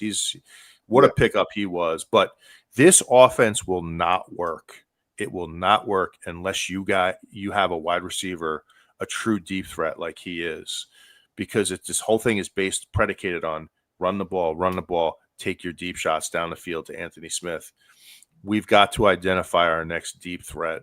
I don't know if that person's on the roster. Maybe it is, but you need a guy who's like a true 4-3, 4-4 legit track type guy who can beat, the defense over the top. So another position there I would spend on, but that's how I would approach it. What do you guys think about that? Yeah. What do we have coming back on the O-line? Bubba said we have 7 O-line commits. I'm assuming he means from high school JUCO ranks. I don't know. What do we have coming back on the O-line? Because our O-line got better. Very thin. Very, very thin. Okay. I mean, right. Our best guy is definitely Emmanuel Poku, who's the right guard. I mean, he's about Panda. Panda's got eligibility. Panda's gone. Kyle Long is gone. Darius Bell is gone. And Tarnovsky he didn't pan out like we thought he might. So he's not really. I mean, I don't want to be blunt, but we're not going to really miss him that much. He's replaceable. But we don't have much coming back at all. I feel like we need to keep Poku. What do you think about Weaver, Matt? Right tackle. Yeah, I mean, he definitely improved a ton over last year, and he's a guy you want to keep in the fold. He can still get better. He's still pretty young. McCrimmon, as Ethan just mentioned too, he's, you want to get those guys back. I mean, that's right there. That's two, what I would say, like competent tackles in your system. You're going to have Carson Jones back from injury next year. Hopefully he's back to 100%. He was going to start at center for us this year. So if you look at it like this, just think about it from this perspective. If you have Weaver and McCrimmon, Poku at right guard, Carson Jones at center, that's 4 guys with a lot of starting experience. Now you're looking at left guard, where you lose Kyle Long and Panda Askew. So, it's not quite as bad as it looks at first glance, but the thing is, you don't want to stay the same. You want to keep getting better. And if we have money to spend, I think you got to spend it up front.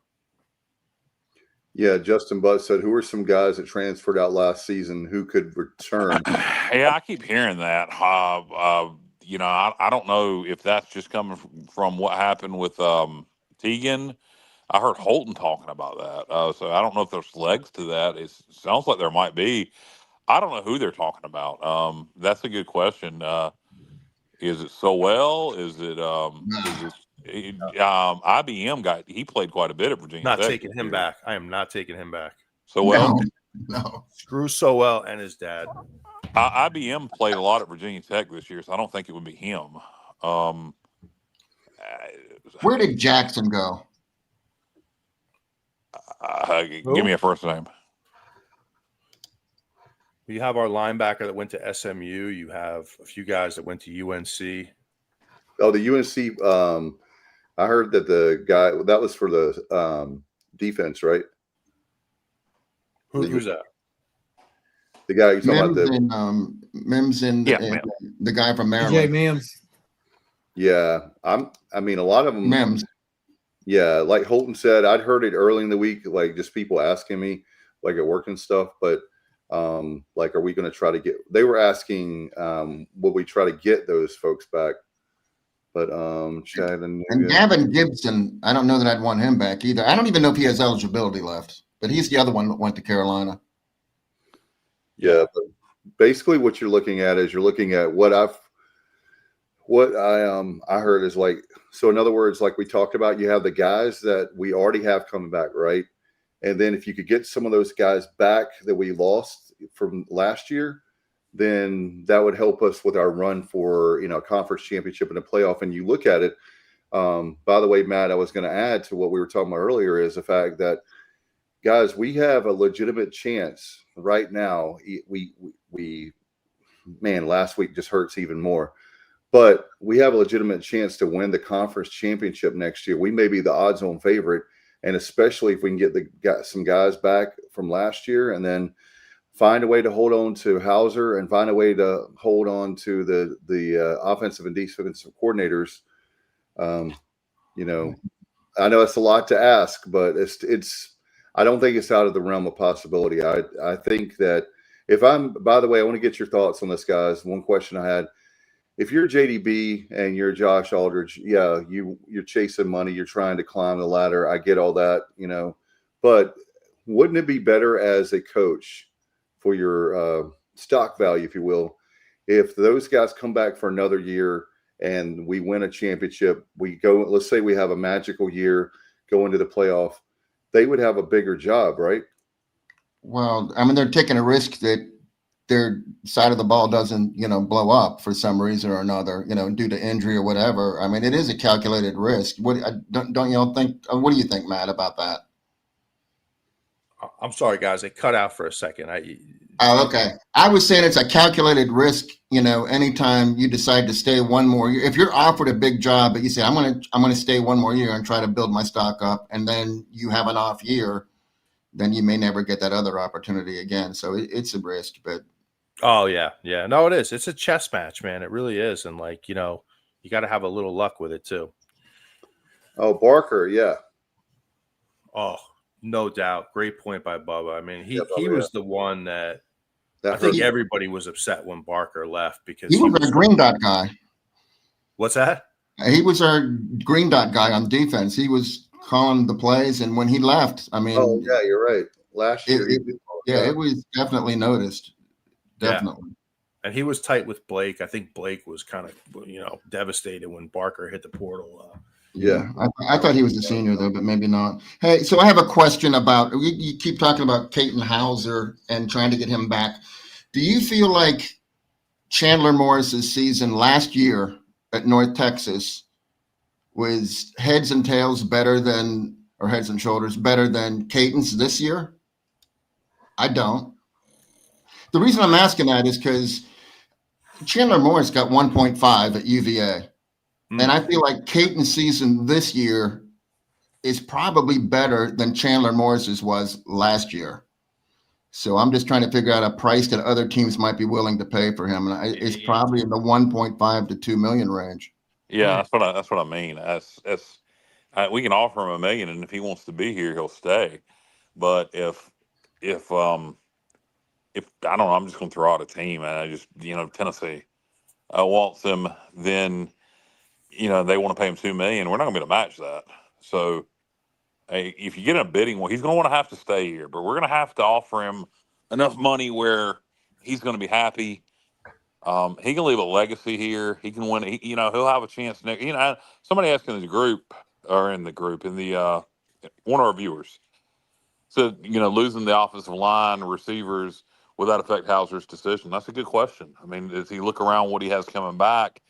Holton talked about had he had to, because of his injury in 22, there was a brief moment where he thought he was going to have to redshirt because he still had a redshirt year left.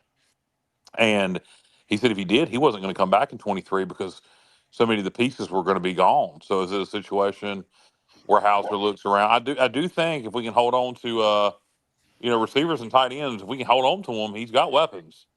The question's going to be the O-line, and can you convince all these guys to stay together with some pay increases, both on staff and with players, to come around and win a conference championship and potentially make the playoffs next year, and then everybody go make a whole lot of money.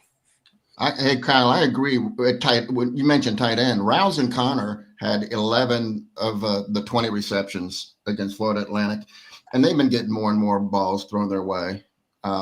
I feel like the tight end position, Matt, we were talking about off air, what positions we think we really need to retain. And I'm not saying that it's at the top of the list, but I feel like it's significant that we need Rouse and Connor, or at least one of them, but both of them would be even better. Rouse is a junior, Connor's a sophomore. They really have a lot of, input in that and the offense that we're running right now. And I feel like definitely. Matt, I was going to pitch it to you, Matt. I mean, don't you think, I'll ask you guys, we'll start with Matt first, but don't you think, like, for me, I know you and I have, like, similar mentalities when it's like go big or go home. But it's like, for me, I feel like it's Elvis. It's now or never. Let's go for it. Let's go. The term I use, balls to the wall. Let's go balls to the wall and do everything we possibly can. And then, obviously, some players are going to leave. We understand that because on their own or because they're told to leave. But as far as the major pieces, this is the era we're in, and we've talked about it ad nauseum, but we've got to do it. If we don't, then we're going to have to accept mediocrity or worse. I mean, that's just the way I feel, but I wanted to get your take. Yeah, I mean, I think this would be the year to take that calculated risk, right? Like, look at Texas Tech, what they did last offseason. Now we don't have obviously we don't have nearly that kind of money here, but Texas Tech right now is a team that could legitimately win the national championship. They're that good. I think they're number one in the country in run defense. They give up like 60 yards a game rushing. It's ridiculous. The turnaround down there in Lubbock, they saw an opportunity last year and they went for it. It's a calculated risk. Sometimes those things pay off, sometimes they don't. But if I'm East Carolina right now, this is as if you just project forward with this current, the system, the offense and defensive system, the coordinators, the head coach, we have the right head coach in place with Blake. Next year, you're set up perfectly. So you got to take your chance. And I agree with that. I think this is the year you push all your chips in and you go for it. Yeah, but what do you have to lose? What do you have to lose? Here's the thing. Would a school like East Carolina do that? Oh, wow. Wow. Therein lies the problem. I don't know what John Gilbert says behind the scenes, and he's made some good decisions. Hiring Blake Harrell was a good decision. But so I'm not going to sit here and knock everything Gilbert does, but he doesn't excite anybody. You don't hear him out in front going, "Hey, look, we need to get some money raised here because we can win the American next year and make the playoffs." You don't hear him saying those things outwardly, and we need that. We need that to fire up the fan base, and we need that kind of attitude. And his contract's coming up. It's time to extend. Yeah, in the spring, it'll be time to extend him or let him go. So, I'd like to see some balls from Gilbert publicly, and publicly I'm saying. Again, I don't know what he's saying behind the scenes about us, competing for a conference championship and a playoff spot, and trying to get out front of this. Utilize your resources, and your resources aren't just the 5 donors we always seem to rely on. Let's get out and get all of Pirate Nation fired up about giving some money, about towards revenue sharing, and talk about keeping this thing together as much as possible publicly. Because you look next year, what we could have coming back with South Florida losing their head coach, Tulane losing their head coach, Memphis losing their head coach, North Texas losing their head coach. You got Blake Harrell. Navy, while they've got their head coach, Blake Horvath is gone. Yeah. Army will be back in the mix next year. So UTSA, I think, will probably be in the mix next year. But is McCown back, Kyle? Hey, Kyle just mentioned four yes, teams. I believe so. You just mentioned three teams that might be back next year. And it's funny because those are the only three teams other than East Carolina that are bringing back their head coach. I'm not talking about, obviously, the first-year coaches. Let me rephrase that. We are the fourth.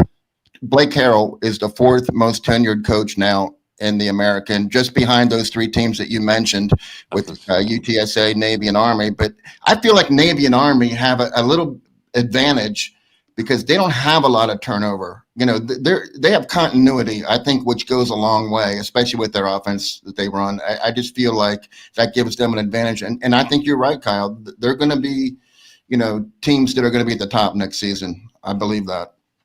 Navy's gonna have a tough time replacing Horvath. I mean, he's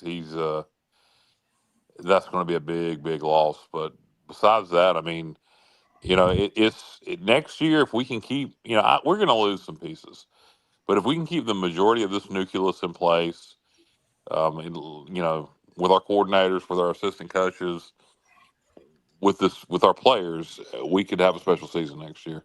Ethan makes a good point. He said Gilbert needs to go. He says we need a go-getter AD for the final wave of conference realignment.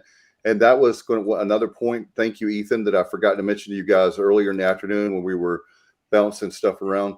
And that is the fact that if you take a look at us and let's say we have I'm not saying we will, but let's say that we go all in and we have a miracle season, that helps us with a lot of different things. And so that's what, I mean, for me, we see what Blake Harrell can do. He has the best start in the history of our program at 8-4. No other coach, 3 Hall of Fame coaches haven't even touched him on that. And so for me personally, I don't think it's a flash in the pan. I think these. Well, I mean, based on last year, no. I mean, 'cause last year he took over the second half of the year, went 4-1. Yeah. Hey, here's something that will give Blake his due, that you know, his recognition that he deserves.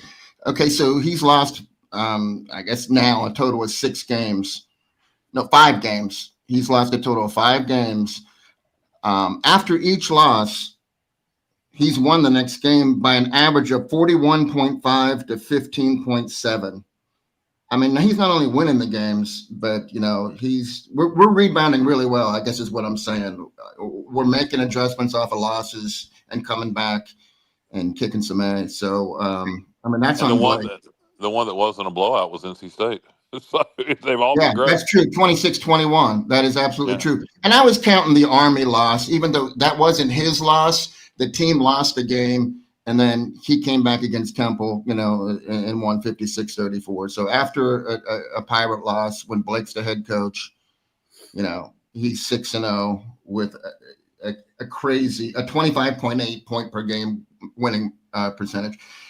Hey, real quick, before we leave the subject of who we want to keep and who we want to spend money on, I'm interested in what y'all think about running back. I mean, we got 4 that can potentially return. I think that Parker Jenkins is probably going to leave, but I feel like Engelman is the most valuable of the 3. He's a freshman.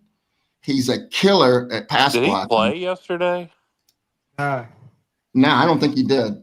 But I didn't see him in there. No, I don't think he did. I don't, you know, who knows why, but I feel like he's someone that we really need to have back. Lacey also is a great pass blocker, and he's only a sophomore. I mean, I know, Matt, you mentioned that you didn't like the way Montgomery was going down too easy, and that's something that Lacey and Engelman don't do. Like, they seem to shed the first hit a little bit better. Yeah, I think Engelman's got a little he's got a little shake when he runs the ball. Like he's got a little quicks. Like, you know, I definitely want to hang on to him, and you know, I think we can upgrade that position though. I really do. And like, if you look, Kyle, remind me, what was the name of your favorite running back? Vintavious, right? Vintavious Cooper. Yeah, I love that. A recent history, yes. Can you imagine if you had a running back with that type of ability to cut and jump cut and make people miss in this type of an offense? I mean, it would be ridiculous. So I think if you find the right guy, JR, I think it can really, propel the offense forward. Yeah, no doubt. Because I think too many times this year we missed big runs when they were available. Like you talked about, Matt, they didn't have the running backs at the starting of the season. They just didn't have the vision, right, for the field to really make cuts or do anything. And then as the year went on, maybe some of that was for the protection from the offensive line. I don't know. Hey, I said we have 3 running backs coming back. We actually have 4. I forgot about Ryan Roseborough. Yeah, he got a touchdown yesterday. He did. Well deserved. No doubt. Anyway, I was going to mention, by the way, here's another thing. John White was bringing up that Gilbert talked about. I'm sorry, not John. I beg your pardon, Robert. That Gilbert said the $750,000 buyout from Wake will go to revenue share. Hey, there's part of your money right there for Hauser. Do we get that now, or do we get that in 27? That's a good point. Are they buy? That's a good question. I was thinking that this afternoon when I was in my kitchen. They're buying it out now. I would want my money now. And you just take that money and put it directly towards Hauser.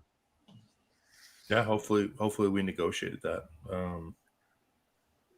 I don't know. Are you guys ready to move on and talk about the? One more quick point I want to make too. Like we talked about going all in.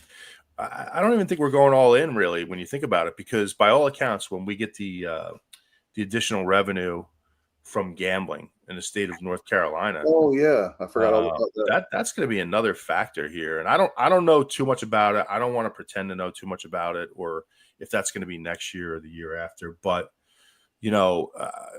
did talk to some people who are have some political influence, and they seem to feel like that's going to be a huge win for ECU. So I don't know if you guys know any more about that, or if any of the listeners do. I would love to hear it. I'm glad you brought it up, because I remember hearing about it maybe sometime last year, early this year. I haven't heard anything recently, but you're right, Matt. That would be I hate to use the term game changing, but it definitely is big for us, because we always as Pirates do more with less. But Johnny, help me out. What's the name of the general manager? I'm drawing a blank. We met him at meeting day. Luke. I just call it. Yeah, you know what his last name? I know it, Dave. I'm like Kyle. I sometimes blank on names. Luke Mullet. Okay, yeah. Our general manager. That's another thing. A point I was going to make to you guys tonight. Our general manager has done a marvelous job compared to some other folks. And, we talk about this, and I know I'm throwing some shade in at UNC, but they spent $20 million on that roster. That's embarrassing. And I'm not a Carolina guy, but that's embarrassing. You spent $20 million on a roster. I think it's great. No, I'm not saying that I'm upset about it. I'm with you, Kyle. I think Belichick's doing a great job. They need to keep everything status quo. Just keep doing what they're doing. You guys quickly want to talk about bowl games? That's surprisingly we have not done that. There we go. The gambling money will probably not be this year. It's just out of the budget. There you go. Yeah, our wonderful state. They can't pass a budget, which is supposed to be required by law. That's a whole nother subject. I'm not going to get on that. Let's talk about more of a fun topic, and that's something everybody's been talking about on social media everywhere you go. People have been talking to me yesterday and last night. Kenny says, money well spent at UNC. But as far as the bowls, I realize some people in our audience may say, Dave, it's too early. I get that, but it's so much fun. I'm excited. Too early to talk about it. Yeah. In other words, when the hell should we talk about it? It's going to be announced next weekend. I know we got a whole week. What are we going to do? But I feel like that it is fun, because it's fun to talk about it. Hell, there were years that we didn't even come close to 6 wins to even get to a bowl. So the fact that we're in a bowl, I think it. Robert says UNC spent $5 million per win. That's funny. We look at the bowl situations here. There's a lot of opportunities out there. One that's coming up now, the SEC didn't qualify for the Liberty Bowl. Everything goes as we think it's going to the playoffs. So, that's a bowl game that looks like it's going to, I think it's maybe written in the contract. It comes to the American if the SEC or Big 12 can't fill it. So that's a possibility. That would be against the Big 12 opponent. You're seeing, speaking of the Big 12, I've seen us come up. I don't think this makes a lot of sense. Cincinnati. Yeah. I've seen us come up also for the Armed Forces Bowl in Fort Worth, which I don't think makes a lot of sense, but that would be against the Big 12. I'd love to play Kansas State personally. The Fenway Bowl will be against the ACC. The Gasparilla Bowl down in Tampa against the ACC. Military Bowl, I think, again, is going to be in play. That would be against the ACC. And then I think the only chance that we go to a bowl that's not against a Power 4 opponent would be if we go to Myrtle. And, that will supposed to be against the Sun Belt, but there's some talk that could be UConn, which UConn's a 9-3 football team, and a lot of turmoil right now after Jim Moore Jr. left to go to Colorado State. So I'd be good with any of those. I'd like a Power 4 opponent. I guess if I had my preference of all those, I'd probably Liberty or either military again. But I know a lot of people want Boston. That's not a trip I'm going to be able to make. Gasparilla, great opponent, but the 19th at 2:30 in the afternoon. My wife, that's a weekday. My wife's a teacher. They don't get out till the 19th. Myrtle Beach Bowl is also the 19th. That's an easy trip to make. I think Gasparilla is a great opponent, great destination. I just think it's going to be a hard trip for a lot of people to make. Well, I heard that when we won yesterday, Myrtle's out. Right now, we said no to Hawaii. So it's going to be down to Boston, which we talked about with Fenway, Gasparilla. We talked about armed military, and I just don't see us going to military. And of course, Liberty is an outlier. That would be great. I just don't see us. I don't think it's an outlier. They're going to take somebody from the American. Now, are they going to take the loser of the championship game? Well, that's what I'm saying. Is that I also heard they were interested in Navy. So that's where I think the military could come into play. Military wants to keep Navy at home this year. If the Liberty takes Navy, then Navy may want to, or military may want us. So it'll be interesting to see. I like that pace. I was going to talk about that. Thank you, Pace. ECU, Wake, and Fenway, Duke, Army, and military. Would that be funny though? That pace, that is hilarious. The Army playing on Navy's field. Oh my God. I know it's the Military Bowl, but that's like the time when Duke played at Carolina in '89, and they had their home jerseys on at the Dean Dome. That was nuts. I think they've done it before. I think Army's been to the Military Bowl. Am I wrong on that? I'll have to look it up. I'm not sure on that, but I was just thinking that's. Matt, I was going to ask you about that opponent, ECU, Wake, and Fenway.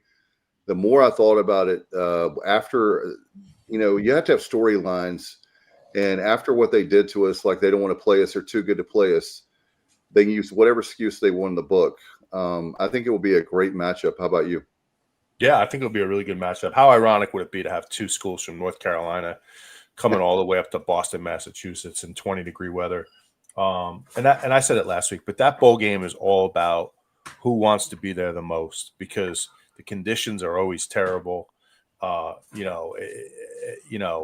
Pace says, Wake has a ton of alumni in the Northeast. And so, it'd be interesting. I think anywhere. What's that, Kyle? Wake doesn't have a ton of alumni anywhere. They're one of the smallest D1 schools in the country. Exactly. You're looking at like 6. We have the most. That's something we need to promote. We have the most living alumni in North Carolina, the whole state, as far as our fan base. We have the most, so I don't know why we wouldn't promote that more. But anyway, but to answer your question, I would love that matchup. I think it would be a fun matchup. I don't know where it would be, or if it's in Fenway, but that would be a good matchup. Wake would be good. I'd like to play Wake. If I had my druthers, if you ask me what bowl game I'd want, Liberty Bowl, and it's a Big 12 opponent, I want Kansas State and Memphis. Ooh, that would be cool. I would say, and that's another thing, Kyle. That's January 2nd. Yes, that would be easy one to make. Yep. Yeah, but Fort Worth, that's a long trip. Yeah, Yeah. You get the family truckster, right, Stevie? Yes, sir. The family truckster for road. That's when Mackenzie yells road trip whenever we go on these ball games. That would be a long road trip. I want Stevie to roll up like Uncle Eddie in that in that recreational full, vehicle. Matt. It's full, Matt. Let's see there. That's an RV. Wake has a lot of alumni in DC. John White, former pitcher for the Pirates. Kenny says he's looking at hotel prices in Tampa. By the way, Matt, I was surprised. I guess it makes sense. I was looking this afternoon because I figured maybe people would ask, but Boston and Tampa have really reasonable flights. I was really shocked. Maybe like between Tampa was a better price, about $157. Oh, that's good. And 274, 250s, 274 in that range for Boston. So I don't think is that for you out of Raleigh, Dave? Yeah. Gotcha. Yeah, I always try to travel like Raleigh or Norfolk, but Raleigh's bigger than Norfolk as far as the airport. So I feel like maybe they would have a better price. I don't know. Yeah, no, they should. The only bad thing about the Tampa game is good flights to Tampa. That's good because I think it's a tough trip to make because of the date to drive down. So that's good that the flights are reasonable. What is that? What is the date, Kyle? 19th at 2:30 p.m. Friday the 19th at 2:30 p.m. So a lot of people still going to be working. Yeah, if it was one day later on the 20th, it would make it so much easier. Agreed. And that tells you as much as they want attendance, that tells you that television is more important than attendance. But yeah, so Duke, wait, hey Matt, another one that I was thinking about. They may have one too many games, but I would really love another team that I would love to play in Fenway is Pitt. What do you think? No, thank you. They were looking really good for a while. They got they got their asses handed to them yesterday. Yeah. They've been a weird team this year. They're a little bit more used to the cold weather than we are. I don't want to play them in Boston. But I was thinking about the ECU Independent days when we played Pitt a lot, including beating them in that exciting game in '91 for the Peach Bowl year. Those kind of teams are teams that I wish we could schedule. I know we're not talking about scheduling tonight, but that's a team that I wish we had a home and home with. I know that's going to be hard these days, but it would be nice to play them. Look, it'll be nice whoever we're playing. But by the way, guys, when JR and Stevie, what do you guys want? What do you guys want? What do you want? Sorry.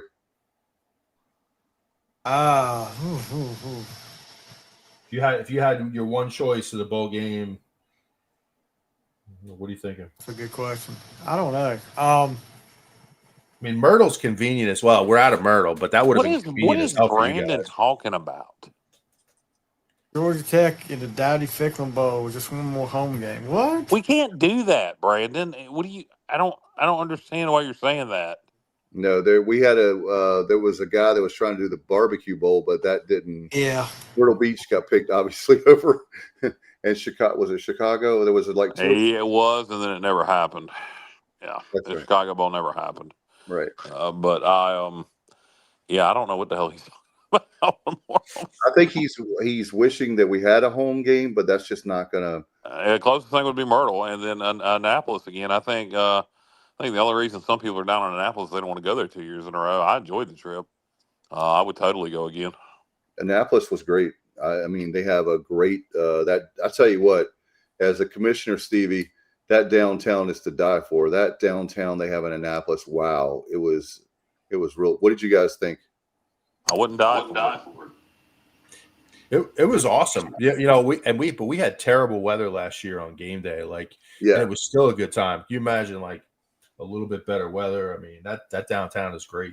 Good restaurants. I'd be okay with that. I'd be okay with going back to it's an early kick. It's a beautiful, beautiful city. Lot to I don't know. There's a lot to do, but it's beautiful. There's plenty to do. I enjoyed it. I'd like to go back. The downtown's nice. I don't. Anybody that went last year, you say the weather was bad.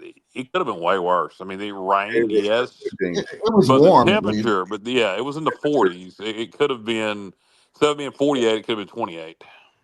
And Ken Island was pretty cool too. And doing that show at Jody's, that was a good setup. Yeah, the Fisherman's Inn. Yeah, The bridge. I could do without that bridge, but doesn't bother me at all.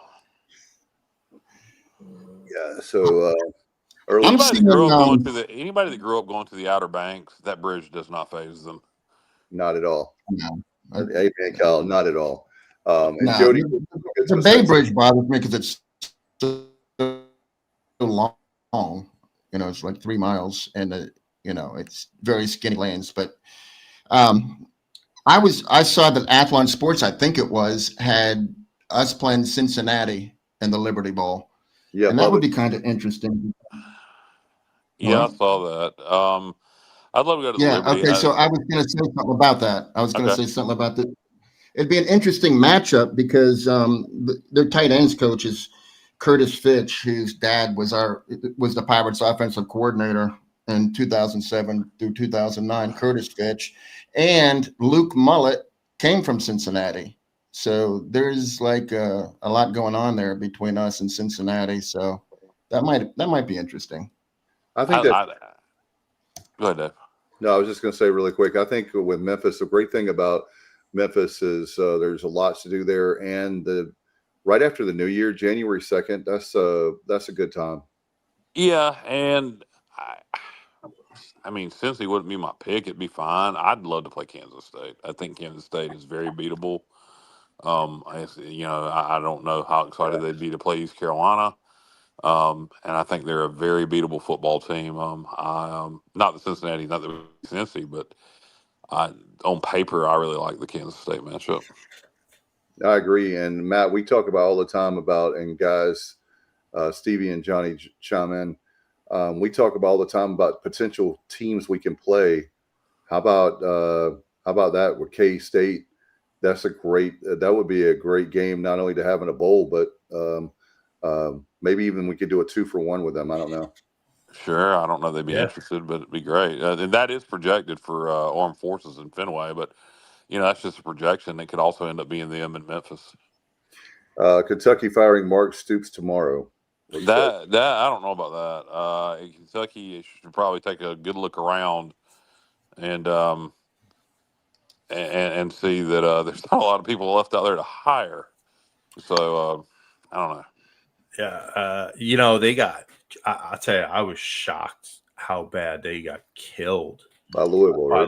Yesterday. Good Lord. That's why they're getting fired as people. I mean, that's Duke, North Carolina, and the state of Kentucky. That's Alabama, Auburn. I mean, that's a big rivalry. It's funny that they fired him now because, there were rumors out there that Summerall would like to go to Kentucky because he played there. That's where he played, and he's a huge Kentucky guy. So he would have probably been interested in taking that job. Michigan State hiring Pat Fitzgerald. Man, that is a tremendous. Now, I know there were issues at Northwestern. I get all that. But purely from a football perspective, the job Pat Fitzgerald did at Northwestern is unbelievable how good he was there. If you're Michigan State and you could pull that off, that's a damn good hire. Where's he been since Northwestern got rid of him for allowing? I don't think he was unhireable in some people's view, which is ridiculous, but that's how I feel. Isn't that right, Matt? Yeah, exactly. I think he was just basically trying to get out of the public spotlight for a few years. Yeah. And but I'm a fan. I don't know all that went on there, but just you like a good paddling? It was the hazing issue. He was. There was a lot of hazing going on at Northwestern. That's why I said, would you like a good paddling?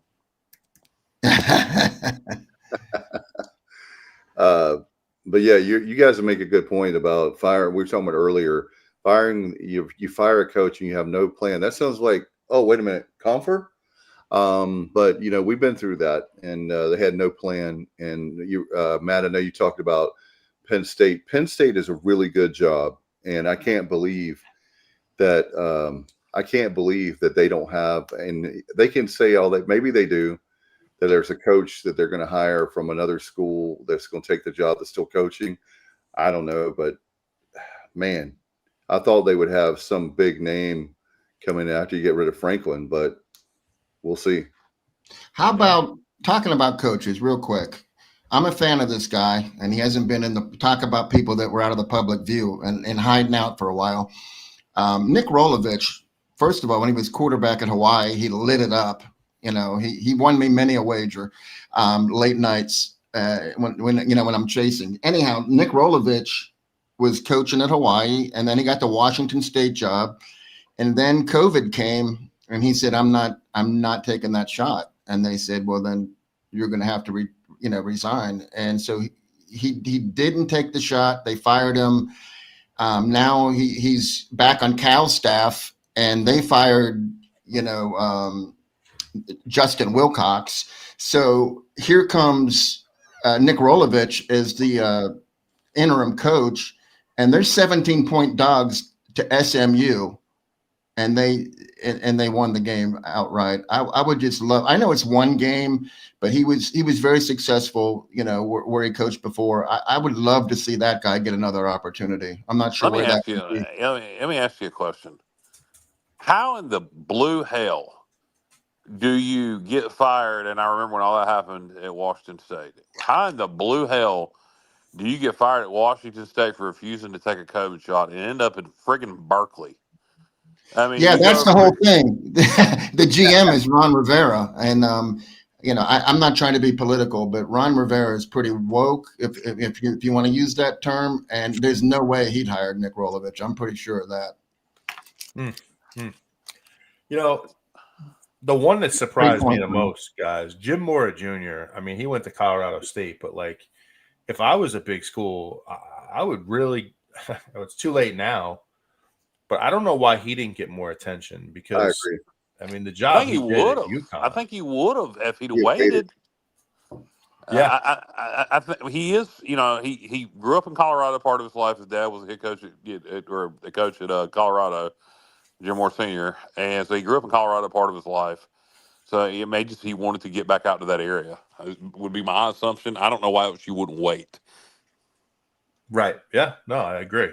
Because he, I don't know if it was maybe his age that scared people off a little bit. He's probably in his 60s, I'm guessing, which is not, but he seems to be at a good point in his career where he's getting it done. So that one surprised me a little bit. And to think that he did a good job at Connecticut when they only care. I mean, let's face it, they really only care about basketball. They do have a good baseball program, but the basketball is really the only thing they really care about. So the fact that my point is, he didn't have the support he could have at another school that's willing to spend more money. And it's not like Colorado State is a bad job, but I agree with you guys. The job he did at UConn, he deserved. Would you guys, just speculating, because I know that he's already taken a job, Matt, would you hire him at Florida? Jim Moore Jr.? Yeah. I would prefer him over Summerall. Yeah, I don't think his age should really be that big of an issue, since Kirk Cignetti is the exact same age, I believe. Nobody's afraid to hire him. He's like 66. Good point. Jim Mora Jr.? He's in his 60s? Yeah, I think Cignetti's like 64, isn't he? Yeah, okay. They're both in their 60s, yeah. I believe he is. They're both in their 60s, yes. Jonathan Smith, who got fired at Michigan State, will be interesting to see if he lands anywhere. Former Oregon State. Well, I can tell you, about Jonathan Smith.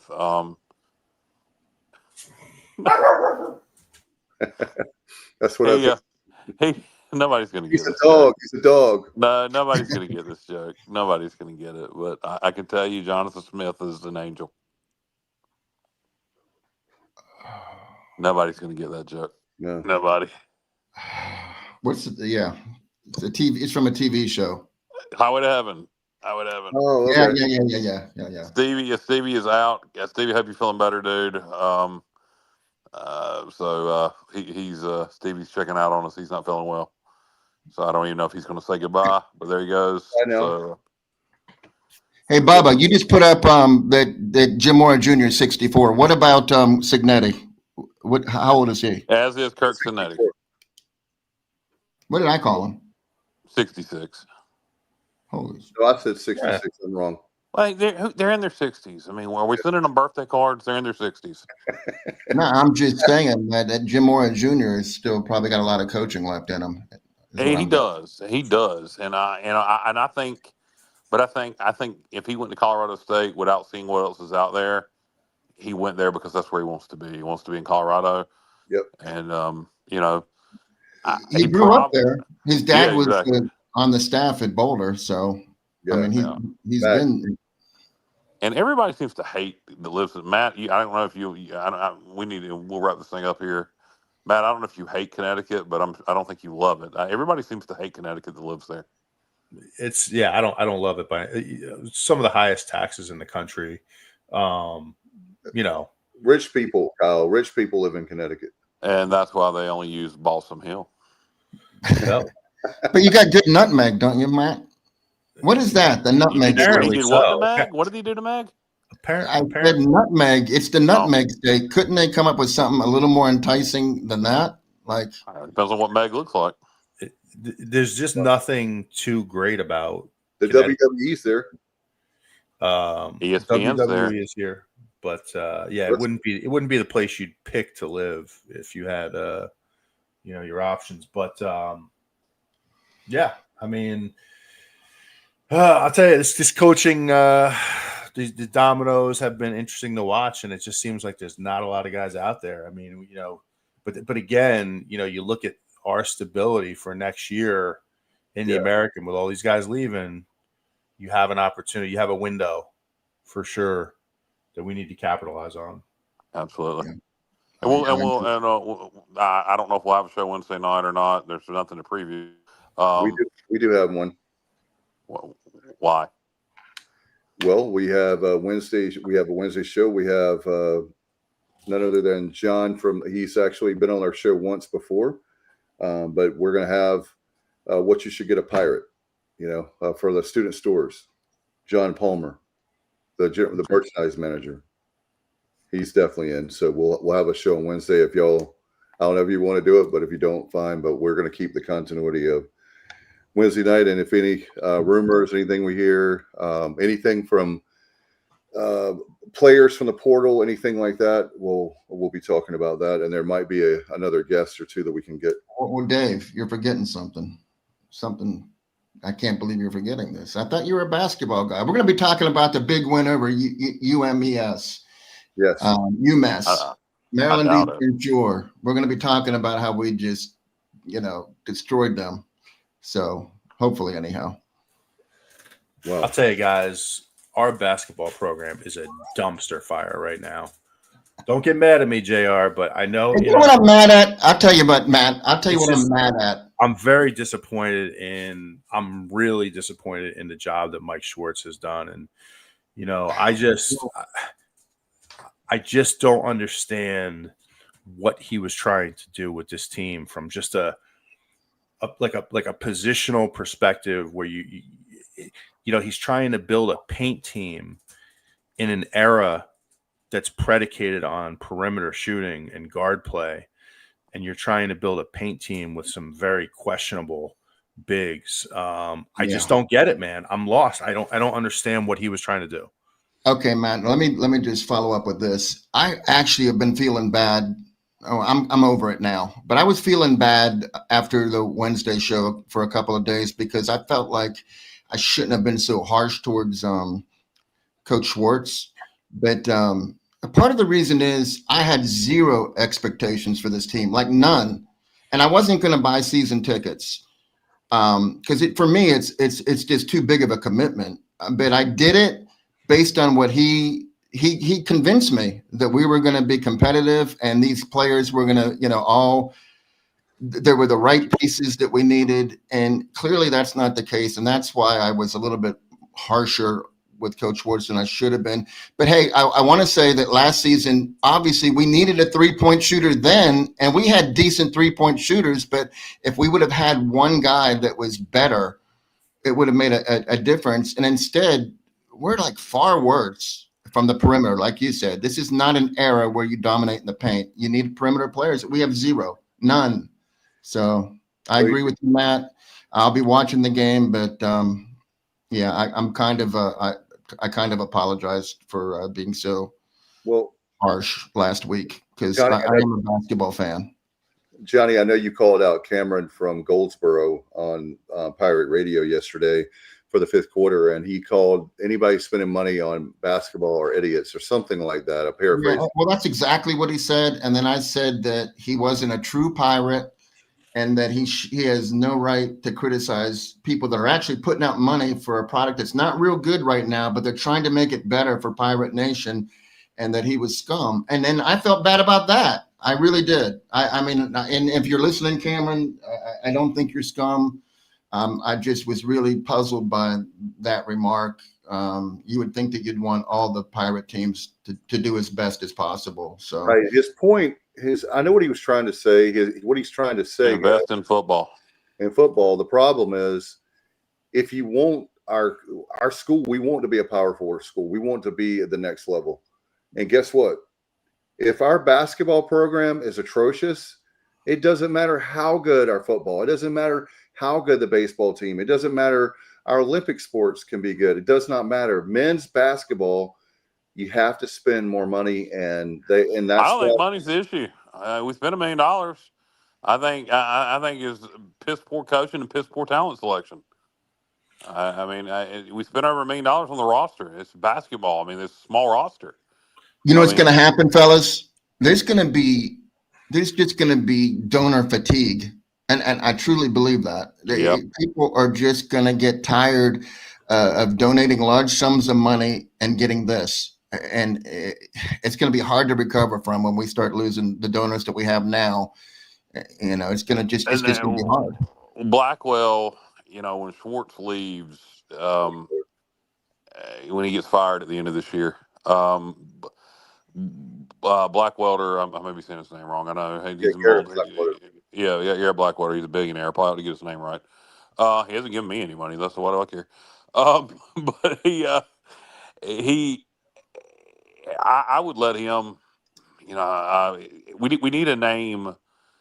Find out who he wants. What name would excite him? And you know, if we hire who he wants, will he put in some money to get a big time hire in here for basketball? Because that's something we've never done. We've never made, you know. That's true. We always seem to make the wrong decision. I go back to when we brought back Dooley, when we could have hired Odom. He wanted the job. He was at, University of whatever the hell it was, Baltimore, whatever, that upset Virginia in the first round. But now he's the head coach of Virginia. UMBC. But you know what? I thought Dooley did a great job. I mean, I may be in the minority, especially the second time. I just feel like he did as well as possible. Yeah, I give Coach Schwartz credit also. I'm sorry, Matt. I just wanted to say I give Coach Schwartz, thanks for keeping RJ here for as long as he did, because RJ was a generational talent. You know, there aren't that many RJs out there, and he was able to keep him here. So I do respect that. Yeah, thanks, John White, for pointing that out. But I mean, it's amazing to me that, and I'll be honest, I'm very down on the program. I'm really down on when I watch that product on the floor. There's just the plan was, to roll with, look, I think Woodard is a solid player. He's not a perimeter shooter. Jordan Riley, very good all around player, not a perimeter shooter. Travion LeBeau, I keep hearing about, he's out for the year. Yeah, was our plan to build? I mean, he didn't show much from the perimeter last year. If anything, perimeter defense is good, but offense, not at all. Not one bit. So I just don't understand how you construct a team with no shooters. I mean, absolutely no shooters. It's inexcusable. And when I watch this product on the floor, it's a tough product to watch, guys. I mean, it's that St. Bonaventure game. If you go back and look at it, and I'm kind of going off a little bit now because it really bothers me. But like, St. Bonaventure did not shoot the ball well. in that game. They didn't play particularly until well the end. Until the end. We had every opportunity, but like as bad as they shot the ball, we were way worse. I mean, it's just unbelievable that in this era you're trying to build a team. Now, did he think Delorier was like some stretch 5? He hasn't shown any of it. I mean, what was this guy looking at? Here's the problem, guys, is that the problem is with this team is you have a lot of guys that have quote unquote potential. The problem is they didn't have a lot of playing experience. And now I'm not making excuses. I'm just telling you what's going on. And now they all had plenty of playing experience, not at the D1 levels. No, M-Bank did, but and obviously Gio coming from George Mason, but some of these other guys, they played basketball their whole lives. And what I noticed, Matt, was all of a sudden now Jordan Riley is our best 3-point shooter. And we both know Jordan Riley's a scorer. He's not a shooter. Right. Jordan Riley is a scorer. He's not a shooter. And if he's the guy that take all of our 3-pointers, then we've got big problems. Yeah. And what did we pay Corey Calker to come in here? I mean, he can't make an entry pass without turning the ball over. It's literally unbelievable. He finally got pulled, right? I'm sure you noticed that. And you know what I like? Hey, Matt, what did you think about them putting Patty? What's his name? The Australian assassin, Darcy. Patty Darcy. What did you think about them putting him at 2? I loved it because of his length, and he was really aggressive on defense. But man, he allowed those 2 3-pointers at the end, like he just didn't get out on his guy. But before that, I was liking it. I was liking that move. What's that? Yeah, Mike, I know. You shoot well at practice. Scotty Mo says what we're missing is City's food. Yeah, that's right. To your point, JR, like I don't think we run out to the perimeter enough, like to where we close out on shots. I mean, they were just open shots all over the floor for St. Bonaventure. We got lucky because they weren't knocking them down, but they were getting wide open shots. I sent a few texts in the group chat of 3 different plays where there wasn't nobody within 15 feet. No. And one of them, 4 guys were on one side of the court, and there was only one guy on the other side of the court, and 3 St. Bonaventure players. And that guy taking a 3 literally was playing like a game of horse or something. There was no defense at all. Right. And like, I'd rather run guys off the 3-point line and make them put it on the floor and attack the basket instead of giving just wide open looks from 3. So like, we don't do the little things well. We don't pass it well. We turn it over constantly. I mean, it's almost unbelievable when you watch how we turn the ball over. And then defensively, we don't really do a good job running out to the perimeter. It's a mess. And I know I'm being a little harsh right now, but when people donate money to this program, you have a guy like Garrett Blackwelter who donated a lot of money. And several others.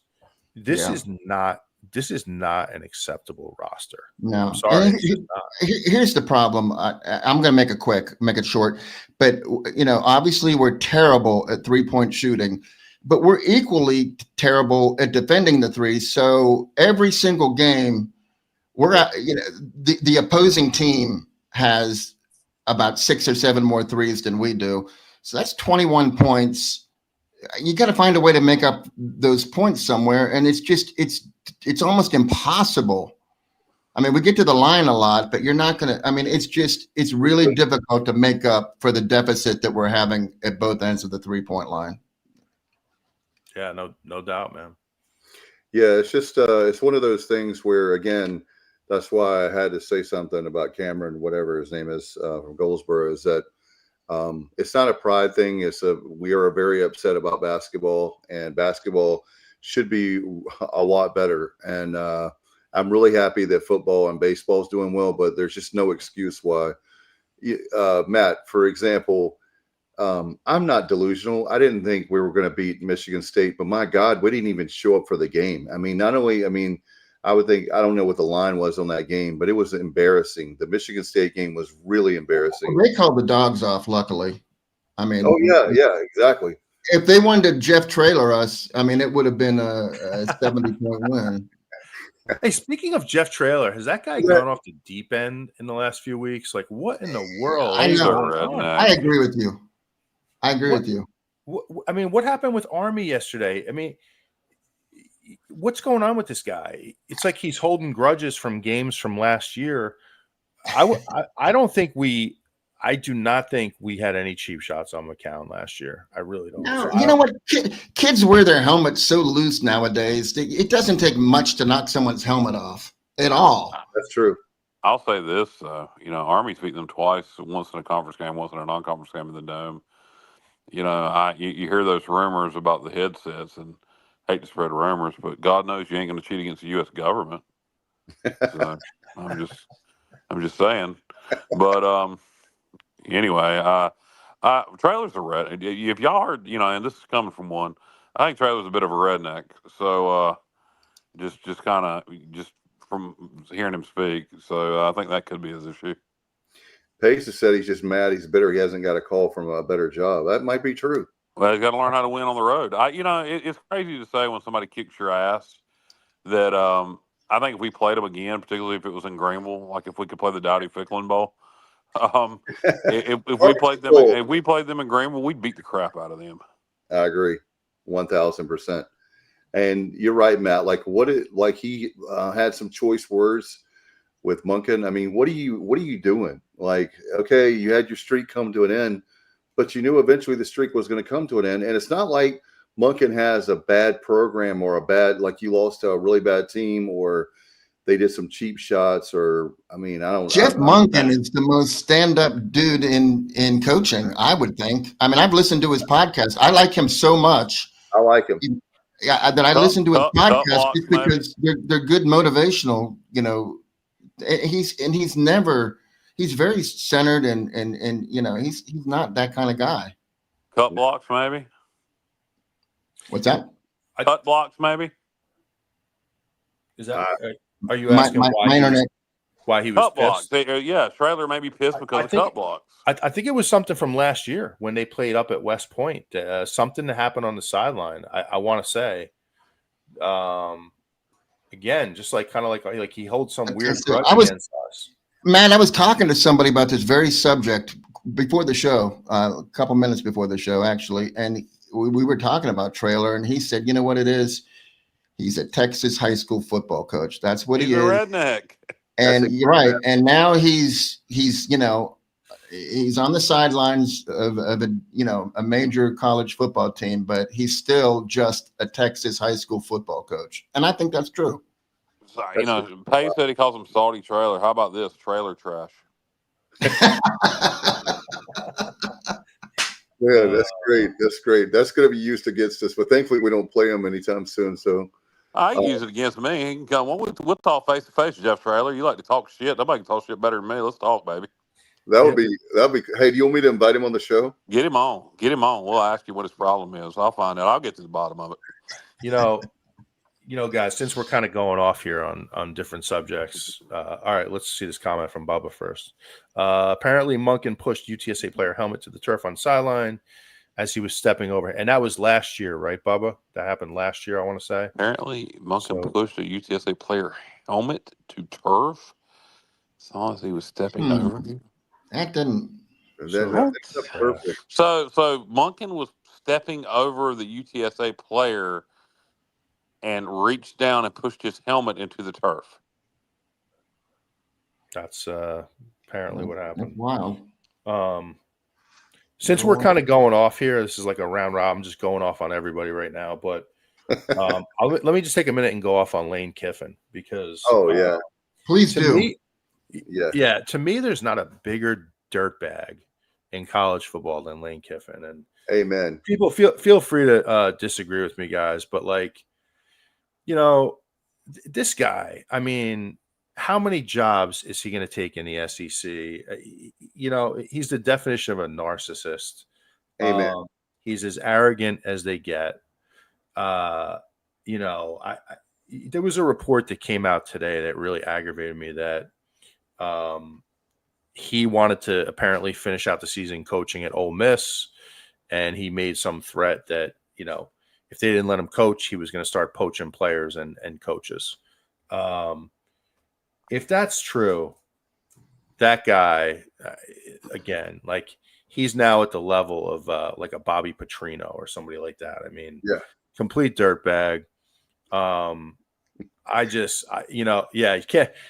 That's where I was going, Pays, with the whole Ho thing.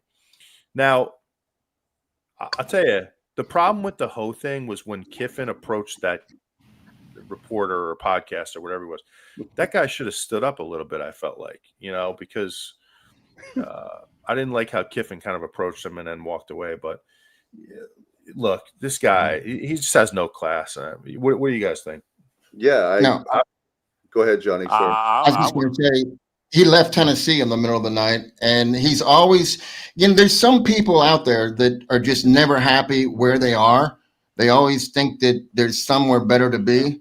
And I feel like that's Lane Kiffin. And I'm telling you right now, I don't know how the contract is structured at LSU, but if for whatever reason, Bama has a bad year and they get rid of Kalen DeBoer, Lane Kiffin wants that job. I wouldn't be surprised if he jumped, from LSU. He's just never seems to be happy. Yeah, if I was that podcaster, my response would have been, if you ask a girl, beautiful 20-year-old co-ed, you ask her, hey, would you sleep with me for $1 million? And she says, hell yeah. And then you say, what about $100? And she says, ooh, no. Why would you ask that? Well, we've established that you're a whore. Now we're just negotiating price. Oh, man. So it's the same thing. Lane Kiffin has established he's going to go for whoever is going to pay him the most money. So it was an accurate statement. He left Tennessee for USC. Then things didn't work out at USC. Then he ended up finding, landing on the feet of FAU. Now he's going to leave Ole Miss for LSU, and he was playing it for money. So, it was an accurate statement by that podcaster, and he shouldn't have backed down on it. I mean, it was a great analogy and catchy and edgy. And somebody, there's a point of being, look, the point of being too, like, no, man, shut up. You're a multimillionaire. Somebody's telling the truth. You know what pisses people off the most? The truth. There's no, if you say something about me and there is not a bit of truth to it, I'm not going to give a damn. But if there's an ounce of truth to it, an ounce that I have to guess myself, and I'll use an example here recently. We had a listener and a fellow friend of some of the people here on the show call me out for cutting people off. I do that. I acknowledge I do it, but I don't just do it on the show. I do it in real life, and I can't stop it. It's just part of my personality. It's just how I am. But nothing will make you more defensive than when there's an ounce of truth to something you said. So the fact that Baby Kiff got so his feelings hurt by that comment means there's truth to it. There's truth to it. I mean, he is. When you will go to the highest bidder, whoever's going to pay you the most, you are what you are. Yeah. Nick Saban, when Lane Kiffin was the OC at Alabama, Nick Saban did not allow him to coach in the national championship game because he'd already signed with FAU, and he allowed him to coach the playoff game. But then he told Lane, no, you're gone, because Lane Kiffin was selfish and he was given more time to FAU. And he wasn't concentrating. He was late for meetings, and that's just the way he is. He's the most important guy. So Nick Saban already sent him packing, and didn't allow him to go to the national championship game. So, Ole Miss is, I agree with exactly what they're doing. Plus, they have a head coach now. I would rather lose that game at Ole Miss than put up with his crap. It's just unacceptable, and yeah, well, I mean, what more can you say about this guy? I mean, he's just. And you know what? The reason why like I've been hearing. Sorry, Dave. Let me just finish this point, and then I'll shut up. Players move at will now with the portal the way it is, but this thing goes back. The coaches started this. Coaches started all this with their lack of whatever word you want to use, whether it's loyalty or. Just chasing the next best thing. Coaches started all this. So, if you're a player and you see a guy like Lane Kiffin, the first thing naturally what you're going to do is look out for yourself. You're learning that from your coach. So yeah, this whole thing it's crazy, but he gives, I think to me, he gives college football coaches a bad name. Well, here's the thing about Ole Miss. To me, you're promoting from within. Your head coach is already on staff. There's no need for Kiffin to stay around. He's just a distraction. If you were going to hire from outside, then I would say for the benefit of trying to win a national championship, let him finish out the year. But since you're promoting from within, get him out of the way and let's get going to try to win a national championship. So yeah, the Ole Miss AD definitely did the right thing. Get him the hell out of there. And here's the thing for me is the 90. I think it was, what was it, $90 million unofficially or whatever. Okay, yeah, we understand about the money. Here's the problem: Ole Miss, if he were, let's say hypothetically he had stayed, we know he's not. If he stayed, he has more of a chance to be a big time legend at Ole Miss than to be at LSU for a year or two. I mean, hell, every time they have the LSU is just not ever. Speaking of, I guess Johnny, it's a perfect marriage because you have the program who's the worst in the country, who is the most unappreciative and ungrateful for. They've got to always win a national championship when there's a lot of good teams out there. It's more schools than LSU. And then you have Lane Kiffin, who, he's never happy. He's never happy. He's never happy. And when you have a win that said Florida over under firing a year, 3.5 years. So will he be fired in 3 years or 3.5 years, 4 years? What do you guys think? Over 3.5 or under 3.5? Who? Lane Kiffin. Lane Kiffin. I have no idea. I don't know. He may go to LSU and roll. If he wins the national championship at LSU, he'll probably go to the NFL next. He's already been. Yeah, he'll go back. He'll go back. Yeah. He'll want to do it again. That was horrible. That was horrible. Hey, Dave, I wanted to follow up on something you said real quick. Is you can Google and say Lane Kiffin interview where he says money means nothing to me, because this was recently. He said, someone asked him in like week 5 about coaching at Mississippi, and he was like, yeah, well, this is where I want to be. Money's not, I'm not driven by money. But he clearly is driven by money. But at Ole Miss, you're correct. They don't expect national championships. Just keep doing what you're doing. We love you, and we'll support you. You're not going to get, your blood pressure is not going to get up. But at LSU, man, if he loses one game, right, they're going to be like at his throat. I don't know why he's doing this to himself, but I'm going to enjoy watching him fail, hopefully. Well, just imagine Ole Miss. Speaking of Ole Miss, David Cutcliffe, that was at Ole Miss, his wife told the story of how he lost a game, or it was not, in other words, it wasn't like he had a disastrous season. He lost a game, and a day or two later, somebody put a for sale sign in their yard, and they were not planning on leaving. That's how big. But just imagine that like 10 times more or 20 times more. But LSU is like by far like ridiculous. And look, and guys, they are giving a contract, and I know they have money. I don't. Guys, Dave, hold on a second. I'm gonna hop off of here.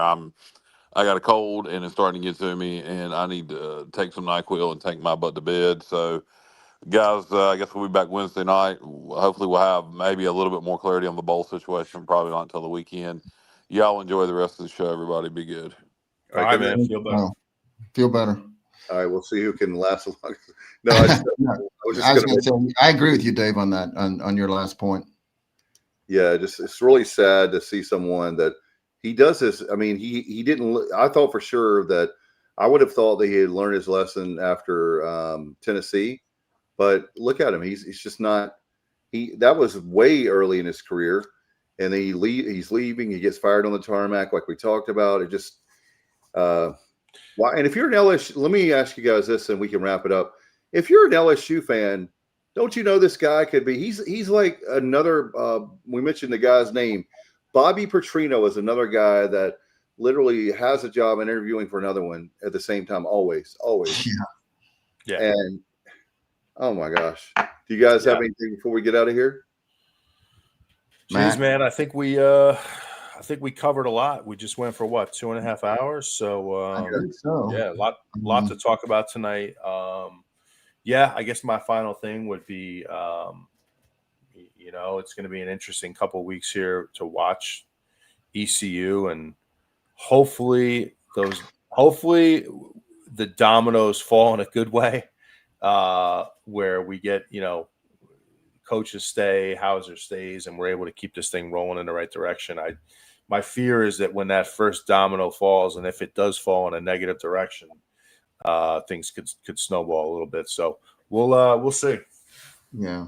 I would caution people not to freak out if a domino falls that you think is like, oh, we'll never recover from that. Because even with baseball, you get those, you see it, and then you're like, oh, how can we gonna? But it always works out. Well, not always, but in this era, we have the means to make things work. And like Dave, like you said, we're well positioned in the American for next season to make a really good run. So.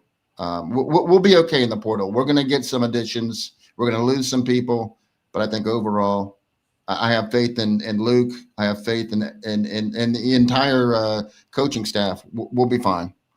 I don't know if you guys remember. I'm going to leave you on this point, but you remember when they literally said, "Oh my! Last year we had friends in social media, and then our friends in these chat, and the group text and all that. Oh my gosh, such and such is leaving." And I had to look at the depth chart and find out, well, the reason he's leaving is because he didn't get any playing time. I only know who the guy is, and I should probably know all 100 players or whatever we have. But I just thought it was kind of like people panic when they see somebody leaving. There's a reason a lot of times the guys are told it's just not going to work out, and you can enter the portal just like people are leaving too. But a lot of those guys we lost last year were for that reason, right? Oh yeah, no, absolutely. So don't panic. If I agree, there's some players that we have to worry about, but overall, there's going to be guys leaving every single year. That happened even in Matt's era. Guys just didn't work out, so for whatever reason. So yeah. Hey, going back to last year, real quick, Dave. I'll just say that you all brought up Zakai Barker earlier. That's the one guy that really did hurt us leaving. We really didn't recover from that. We never really did. If he was on this year's team, we would have been unstoppable. And our defense was awesome, but it would have been even better. I had a quick question. Do you guys know, does he have any eligibility left? See, I don't think he does, but the way Bubba was talking, I guess maybe he does. I was going to look it up, but my internet is so shaky right now that I don't want to open up another window. Yeah. Okay. I was under the impression he did have one more year left. I'm guessing. Okay. Well, then because I think he had a medical red shirt. You could be right, Matt. There was a season where he tore up his knee, and I want to say he got a medical red shirt. So I think he's got one more. All right. We'll find out. Thanks, by the way, before we get out of here, I will say one more thing. Thank you so much. A lot of viewers tonight, a lot of listeners tonight. It's a record-breaking night. Thank you, thank you, thank you. Don't forget to follow us on our social media everywhere. And you can email the show at tso@gmail.com. Thanks to Kyle, Stevie. Hope you feel better, brother. Matt, Johnny, we'll get out of here. And we'll see you on Wednesday night at 8 o'clock. You've been watching the Pirate Football Playback on the Sports Objective. Good night, everybody. And as always, go Pirates.